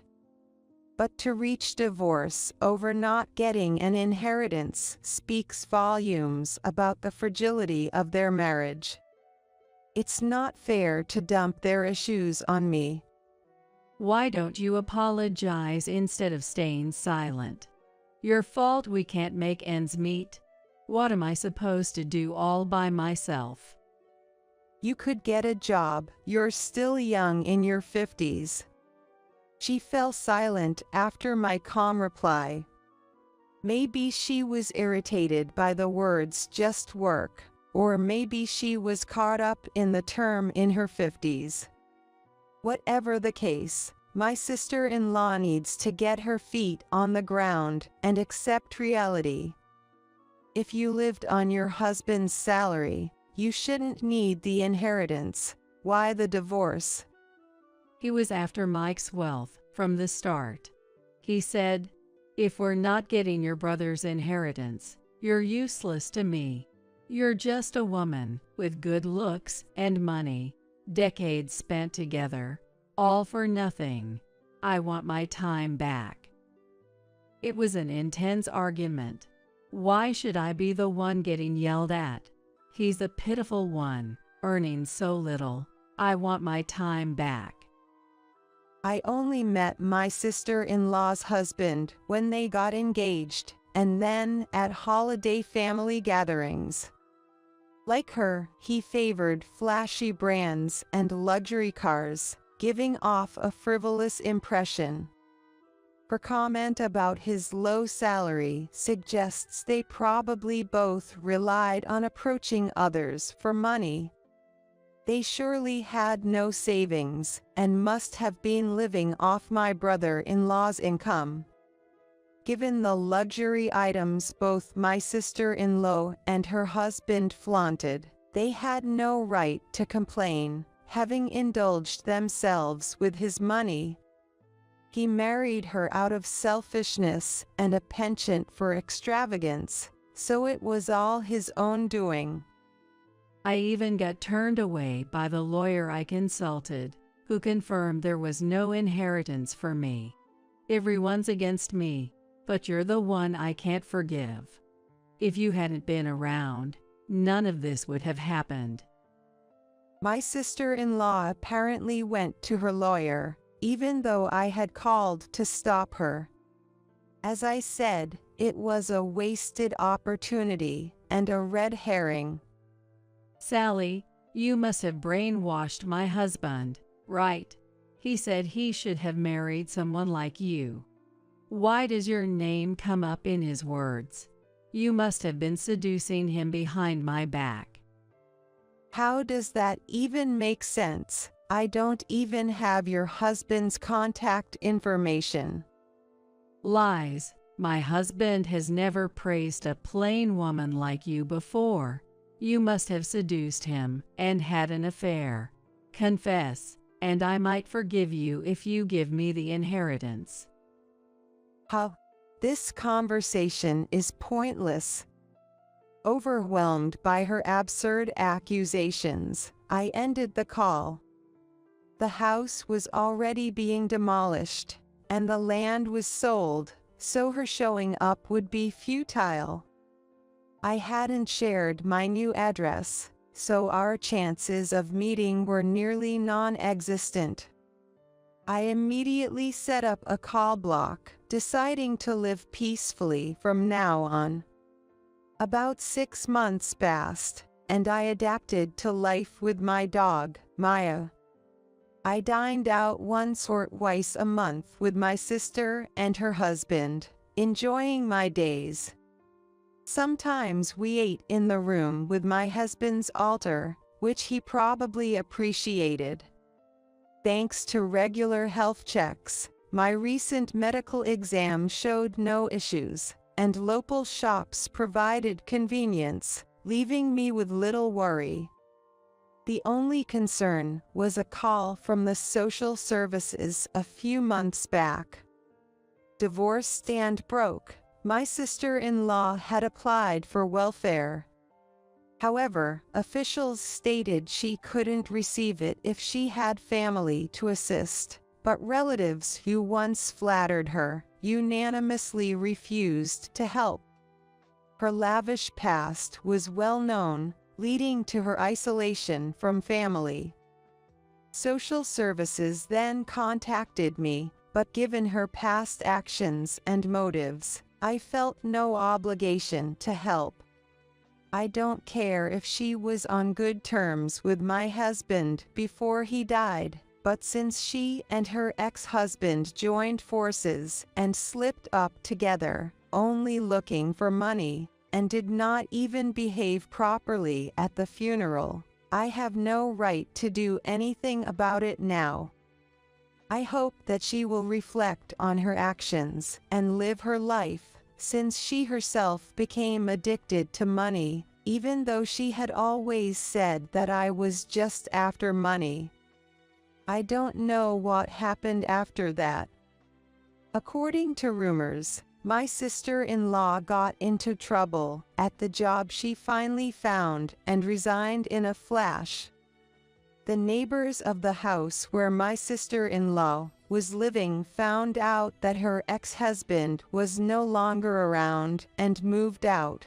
When they found out about the mature divorce, which could be taken as a lie or a truth, no one around me knew how my sister-in-law was living or where she was, and I gradually forgot about her because I myself was not interested. Having regained peace of mind, I spent more time with Maya than ever before. Maya, who had always been quiet like my husband, stopped barking as she got older, and I was worried about her. My sister, who had always been a dog lover, must have grown attached to Maya as she often took care of her, because one day she suddenly contacted me to tell me that she had gotten a puppy. I excitedly went to my sister and her husband's house, and was greeted by him. Immediately, Maya's eyes lit up as she walked up to the puppy and looked at it with delight as it bounced around. I watched the scene with a smile on my face, hoping he would become a good friend to Maya. On the phone, my sister was gloating as usual. She seemed to really enjoy tormenting me and making me feel miserable. I could easily imagine the spiteful smirk on her face. I'm getting married, you know? I'll be expecting a gift of $10,000 from you. The man she's marrying is my ex-fiancé. Yes, incredibly, she stole my fiancé from me. What a terrible woman. It's really sickening to think I'm related to her by blood. But to me now, she's no enemy. Her gloating is just laughable. I won't let her have her way anymore. I responded as cheerfully as I could. Sure, I'll be there with my husband, the CEO who makes $300 million a year. I could picture the confused look on her face. Before she could ask any probing questions, I hung up. It's going to be a tearful wedding. Tears of regret, not joy. My name is Emily, and I'm 33 years old. Ever since I can remember, I've been trampled on by my sister. My sister, Lisa, is 2 years older than me. She's capable of doing everything without a hitch, and she's both beautiful and stylish. But in my opinion, her inner self is just vile. She always ridiculed me. I refuse to acknowledge a failure like you as my sister, you know? I still remember her cold gaze. Being looked down upon, the young me was incredibly hurt.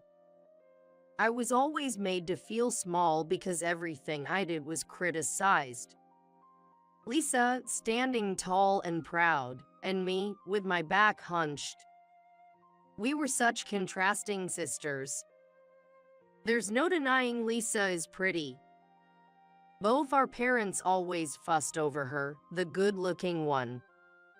Meanwhile, plain old me was ignored. The difference in treatment was clear.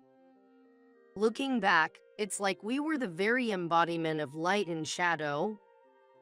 Lisa was popular at school, too. She was good at studies and sports, and pretty. Cheerful and bright, she was the center of attention. The typical top of the social hierarchy, her influence at school was huge. You might think I benefited somehow from being her sister, but no, that was far from the case. She despised me for being slow-witted, so I faced losses rather than gains. Don't you dare speak to me at school. I really hate you, you know? It was unbearable hearing her say that in front of everyone. Everyone around me saw me as the family-approved punching bag. There was no smile on my face during my school days. That's for sure. Whenever my sister interacted with me, her attitude was always the worst, and her language was incredibly foul. I was the only one who knew her ugly true nature. I don't think even our parents knew the full extent. In middle school, I stood up to my sister just once. I couldn't just take it anymore. I felt I had to retaliate somehow. Stop taking your stress out on me all the time. What? How dare you, the younger sister, talk back to me? As a result, I ended up being treated even worse than before. It was then that my things began to be used without permission or even thrown away. Whether it was school-related or not, my sister used and treated my belongings however she wanted. Stop it! Please, at least don't mess up my textbooks and stationery. It's your fault for being so cheeky. You need to reflect and apologize. I think our parents must have been aware of the nature of our fights. They must have known that my sister was unilaterally exerting her power and tormenting me, the weaker one. But they did nothing about it. As long as it made my sister happy, what happened to me didn't matter to them. Our other relatives were no different. No one would reprimand my sister. No one would help me. I still despise my parents and relatives for that. They are as guilty as my sister. My sister would act sweet in front of the family but show her demonic nature only to me. My parents, who must have had an inkling of her two-faced nature, chose to ignore it. Relatives, too, side as an issue between the parties involved and opted to remain bystanders. In such a toxic environment, it was inevitable that I, a naive child, would develop a distrust of people. I became isolated, withdrawn, and as I grew up, I turned into an increasingly introverted and quiet woman. I wanted to cut ties with my sister, parents, and relatives as soon as possible and start a completely new life. That became a vague dream of mine. Imagining myself living freely, liberated from all ties, helped me preserve my fragile mind. However, an incident that cemented the hostile relationship between my sister and me happened. When she was a freshman in college and I was a sophomore in high school. At that time, I was at the peak of happiness. I had a boyfriend for the first time in my life. I was surprised myself that someone as negative as me could have a boyfriend. His name was Joe. We were in the same grade, both library committee members, and similarly introverted. I think our wavelengths just matched. We got to know each other through a slight connection and quickly became close. Some people teased us, calling us the gloomy couple, but we ignored them. Let them say whatever they want. No one could interfere with us. That's how strongly I felt. I was so intoxicated with the first sense of fulfillment that I seemed to lose sight of everything around me. And then I made a mistake. Carried away, I revealed to my parents about my boyfriend.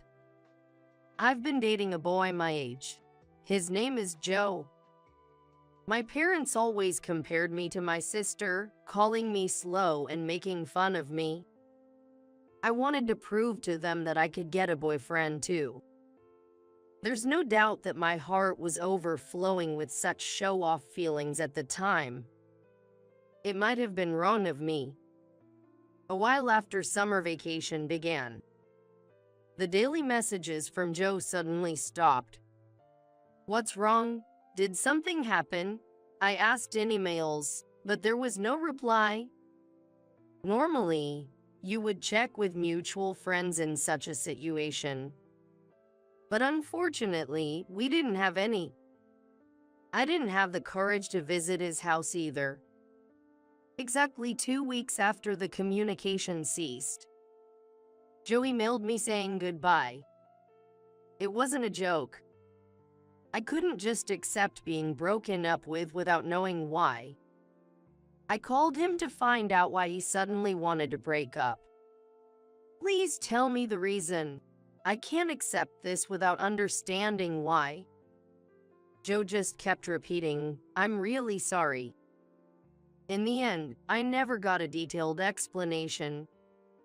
All I could do was accept the breakup he announced. From that afternoon until midnight, I cried nonstop without eating anything. A few days later, when I visited a mall for an errand, I encountered a scene that made me doubt my eyes. My sister and Joe were walking arm in arm. What the hell is this? What's going on? I yelled right there, not caring about the eyes of passers-by. I was boiling with anger towards my sister and Joe. My sister pulled Joe closer as if to flaunt him and smirk. Joe says he prefers me over you. I can't believe this. Who normally steals their sister's boyfriend? Say whatever you want. A gloomy loser like you having a boyfriend is a century too early. Joe just hung his head, looking sorry and not moving. He seemed ashamed of his fickleness, yet also resigned. I later found out that my parents had told my sister about Joe. Upon learning that I had a boyfriend, my sister said it was presumptuous of me. The surprise came next.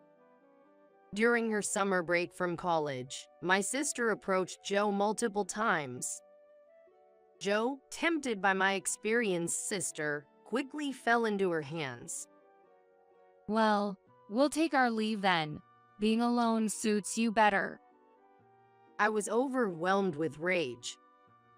What made me even angrier was what happened afterward.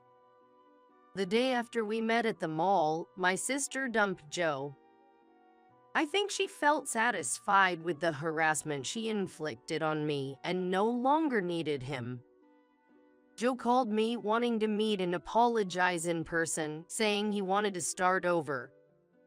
There was no way we could. I rejected him and confirmed our breakup again. I couldn't stop crying. Until my college days and up to my 5th year as a working adult, there wasn't much to write about. I excluded my sister from my life and lived trying not to remember the unpleasant things. Since I still resented my parents and relatives, I didn't go back home, not even for the holidays or Christmas. The only time I willingly returned home was when a gathering for adults was held in my hometown.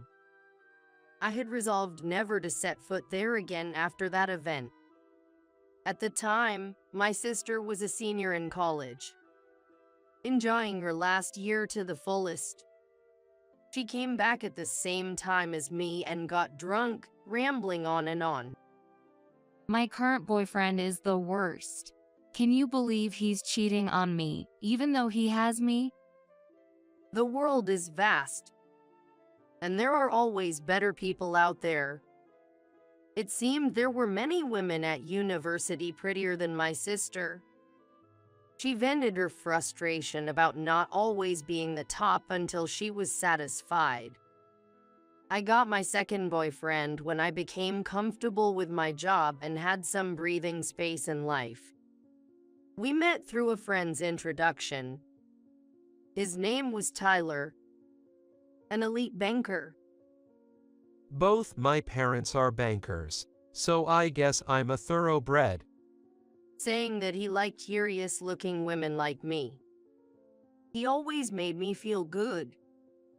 Because of the bitter memories from high school, I told no one about my boyfriend. After a year of dating, Tyler proposed to me, and I was finally able to get engaged. I thought I could finally be happy. I decided not to tell my parents or sister about the engagement. I shared with Tyler and his parents in detail how my family had made me suffer. I thought they would surely sympathize and understand my desire to cut ties with my family. That's what I was thinking, but a few weeks after the engagement, the unbelievable happened again. My sister stole Tyler from me, repeating the nightmare of high school. When I suddenly couldn't contact him, Tyler broke up with me after a while. Emily, I'm sorry. I've fallen for someone else. You're kidding, right? Tell me it's not my sister, please. How did you know? I was utterly confused. I had kept my relationship with him a secret. I hadn't told anyone in my family, nor had I planned to. Yet somehow, my sister found out. Why though? What caused this? That's when I started to consider revenge and thoroughly investigated my sister, especially how she got my information. Life is strange. In the process of taking action, I also had a special encounter. Time flew by, and 3 years after Tyler broke up with me, I received a call from my sister. She was getting married to Tyler. We're getting married. I'll be expecting a wedding gift of $10,000. It was going to be a garden wedding. She was gloating as usual. After all, she was marrying my ex-fiancé. The perfect ingredient to torment me and make me miserable. I could easily imagine her spiteful smile, much to my disgust. What a terrible woman. It's just too painful to know that I'm related to someone like her by blood. But 3 years can change a person and their destiny. To me now, my sister is no longer an enemy. Her gloating is just ridiculous. I won't let her have her way anymore. I responded as brightly as I could. Sure, I'll go with my husband, the CEO whose company makes $300 million a year. I could picture my sister's confused face. Before she could ask any detailed questions, I ended the call. The wedding day would surely be filled with tears. Tears of regret, not joy. On the day of my sister's wedding, I revealed that I was already married. Not just my sister, but also my parents and other relatives were surprised. Why didn't you tell your family something so important? I didn't want to. You weren't the kind of family I felt like contacting. That's the only reason. Everyone was stunned by my blunt response. I felt a sense of satisfaction. Then I called my husband, who was waiting at the edge of the garden. Walking towards me was a tall man with a commanding presence, the very image of a businessman. My husband, James, had turned a near-bankrupt local factory into a global enterprise. He had expanded into many areas, and now the group's annual sales were up to $300 million. James, having achieved great business success, exuded the aura of a victor. He overwhelmed my relatives present there. Nice to meet you all. I am James, Emily's partner. I apologize for the late introduction. Congratulations on your wedding, Lisi. What do you mean, congratulations? How dare you marry someone's sister behind their back? Isn't it common sense to ask for her hand properly? Of course, I intended to do so, but Emily stopped me. I understood why after she explained. Lisi, you're truly despicable. What do you mean despicable? What are you talking about? From childhood, you tormented Emily, and even as teenagers and adults, you stole her boyfriends and flaunted marrying them. Isn't such behavior despicable? Lisa, looking up at the towering James, was at a loss for words, as everything he said was true. The wedding guests started murmuring, turning their attention to the bride's dark side being exposed. James didn't stop, encouraged by my gesture to continue. And it's the same with you. The parents always siding with Lisa and neglecting Emily. And the relatives too. Don't you know the meaning of fairness? Looking back, isn't it natural for Emily to disown you? No one could respond. My parents hung their heads like scolded children.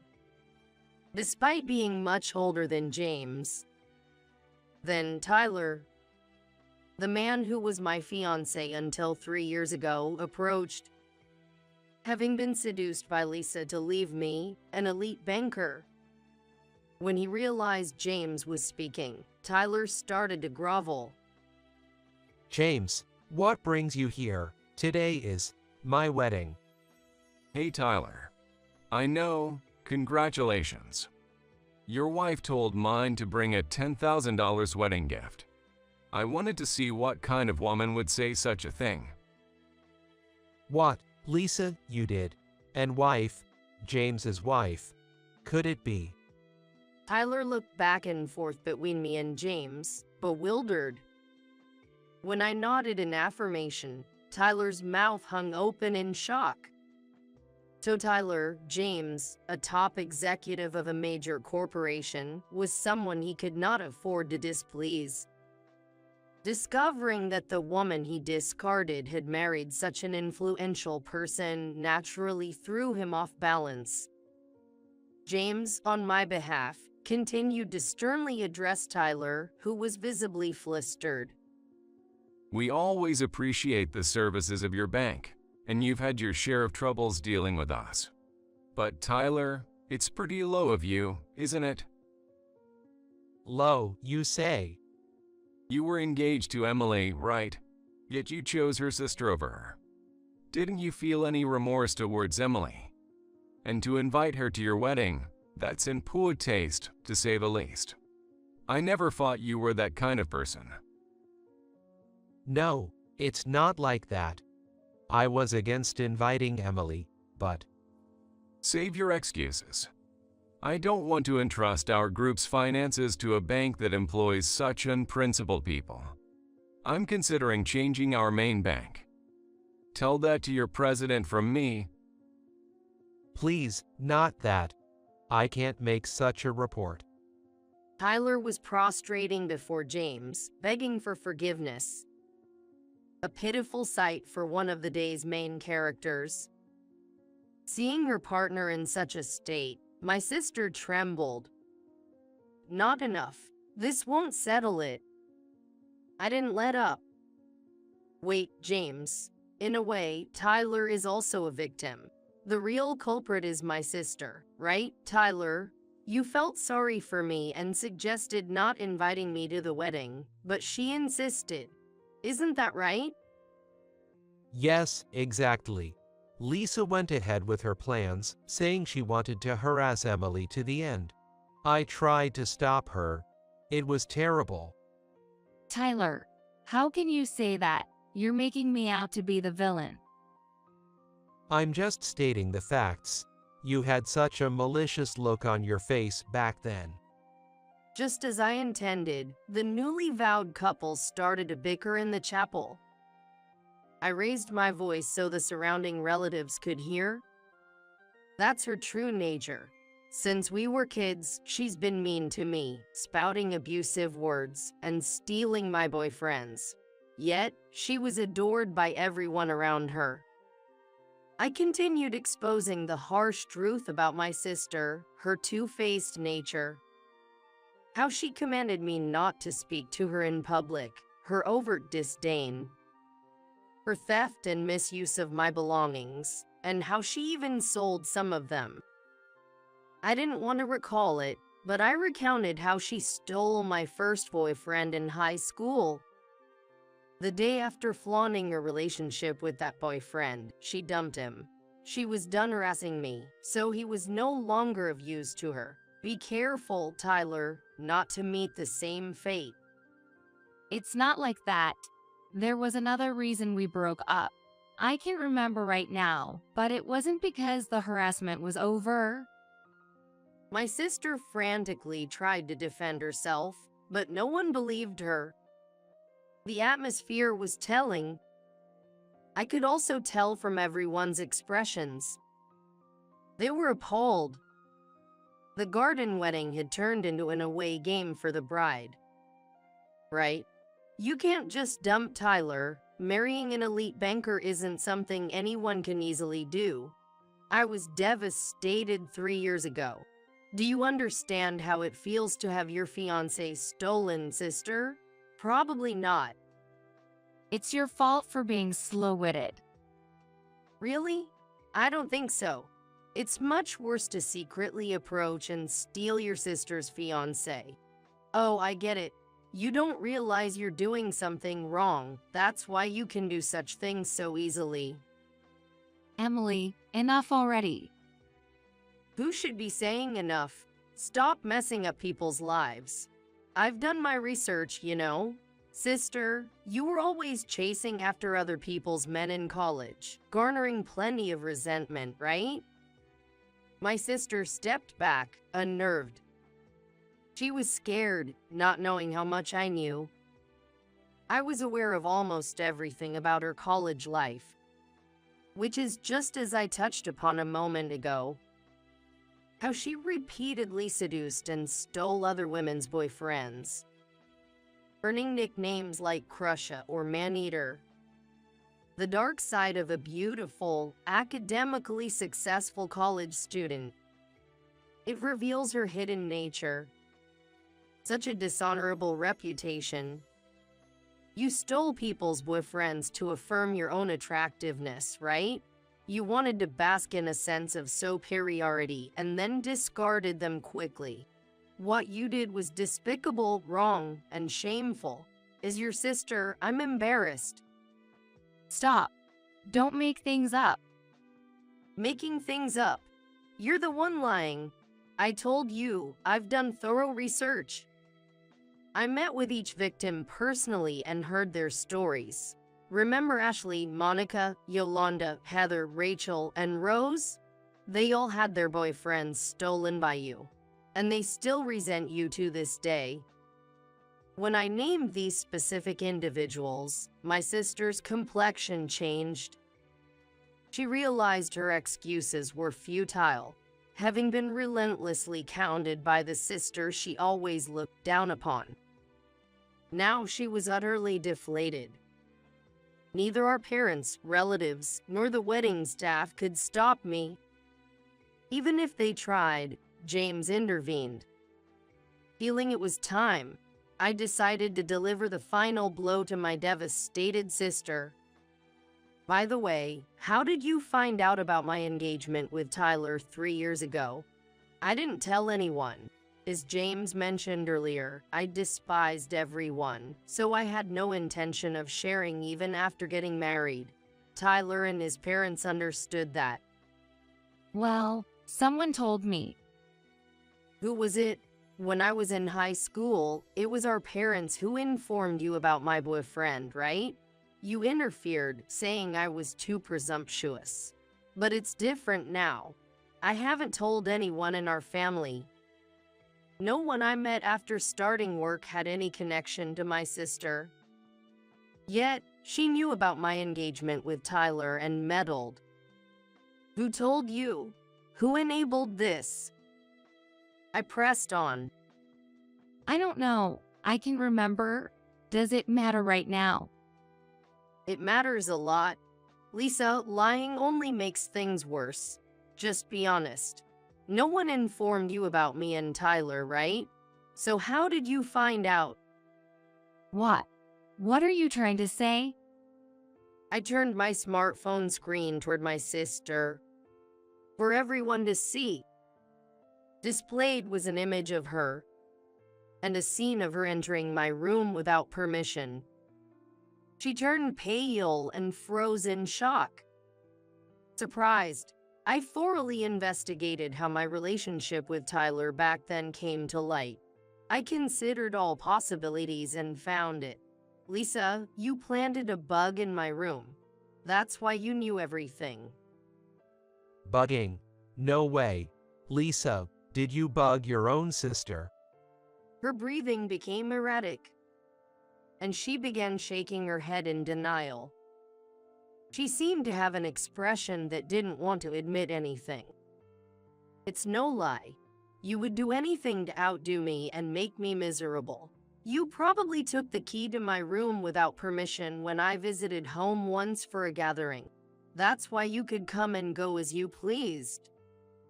I suspect she also found my current address from items I had during that visit. She must have acted while I was in the bathroom or away. Using the information and duplicate key, she later installed the bug in my residence. The bug is still there with your fingerprints, I bet. That's a lie. All a fabrication. But how else can you explain having a key to my room? You've been entering my house, right? Were you there to replace the bug? Didn't you notice the camera? Under current law, bugging itself may not be criminal, but illegal entry is. Are you prepared for the consequences, Lisa? But I'm the older sister. What's wrong with entering my sister's room? Who had said she couldn't accept such an imperfect sister? Whether you're siblings or not, entering someone's room with a stolen key is a crime. I'll have James's lawyer friend help, and we'll formally charge you. I will make her admit her guilt through a trial or whatever it takes. Then I will make her apologize until she's thoroughly remorseful. That's the extent of my revenge. For now, it's still ongoing. The venue fell silent. The sky seemed empty. My sister sat down and began to cry. Instead of comforting her, Tyler looked down and said, Sorry, can we pretend this marriage never happened? What? What are you talking about? Stop saying weird things. What's weird about it? It's only natural to want a divorce. I knew you could be scary, but I never imagined you were this despicable. I want a divorce. No way. I will never agree to a divorce. James, Emily, I'm truly sorry for all the trouble. I will end my relationship with this woman, so please continue to support our company as before. No way. Unbelievable. Traitor. My sister, unable to bear it, began crying and tried to lash out at Tyler, but our parents held her back. There was nothing about my sister to sympathize with. Her faults were clear to anyone listening to our exchange. Her tear-streaked face was grotesquely distorted, almost worth capturing in a photo. Whatever happened to the wedding, I no longer cared. James and I left the scene.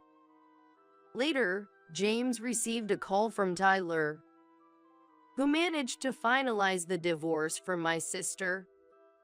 From Tyler's tone, I could picture my sister's pitiful state. She begged me not to leave her, saying she'd do anything, crying and pleading. It was quite a scene. Tyler recounted, trying desperately to regain our favor. He spoke harshly of my sister, forcing her into agreeing to the divorce.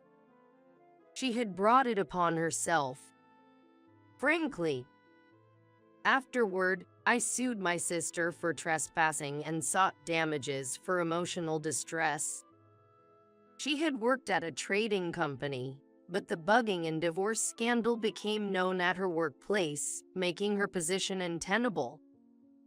She resigned, citing personal reasons, and returned to live a slovenly life at our parents' home, according to them.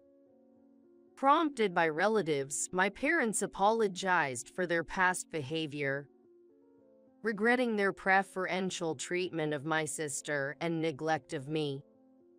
Like Tyler, they mockingly shared details of my sister's current miserable state.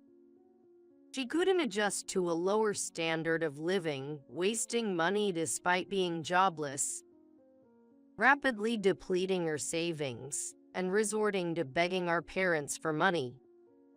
Her appearance also suffered. Stress eating caused her to gain weight rapidly, erasing any traces of her former beauty. Now a neglected woman in her 40s, she does nothing but complain. If she has the energy to complain about others, there's no need to worry about her. I advised my parents over the phone not to pamper her too much. It would be better for her to work and face herself, for her own sake, realizing her foolish actions. My parents suggested I visit with James, but I politely declined. A couple of apologies won't make amends. I won't set foot in my hometown again. Even as my parents age, they will realize the extent of their mistreatment.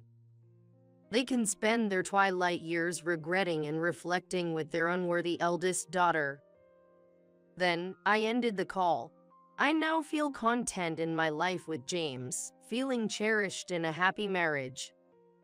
3 years ago, consumed by hatred, I hired a private investigator to monitor my sister's actions. By chance, James, the company's advisor, was there and sympathized greatly with me. As they say, when one god abandons you, another will pick you up. Life is truly unpredictable. Recently, I discovered I'm pregnant with a boy. Much to James's excitement about having an heir. Since standing my ground at the wedding, my life has been on an upswing, with James continually expanding his business. Both of us are on the rise, it seems. After enduring so much unpleasantness, we aim to be happier than anyone else from now on.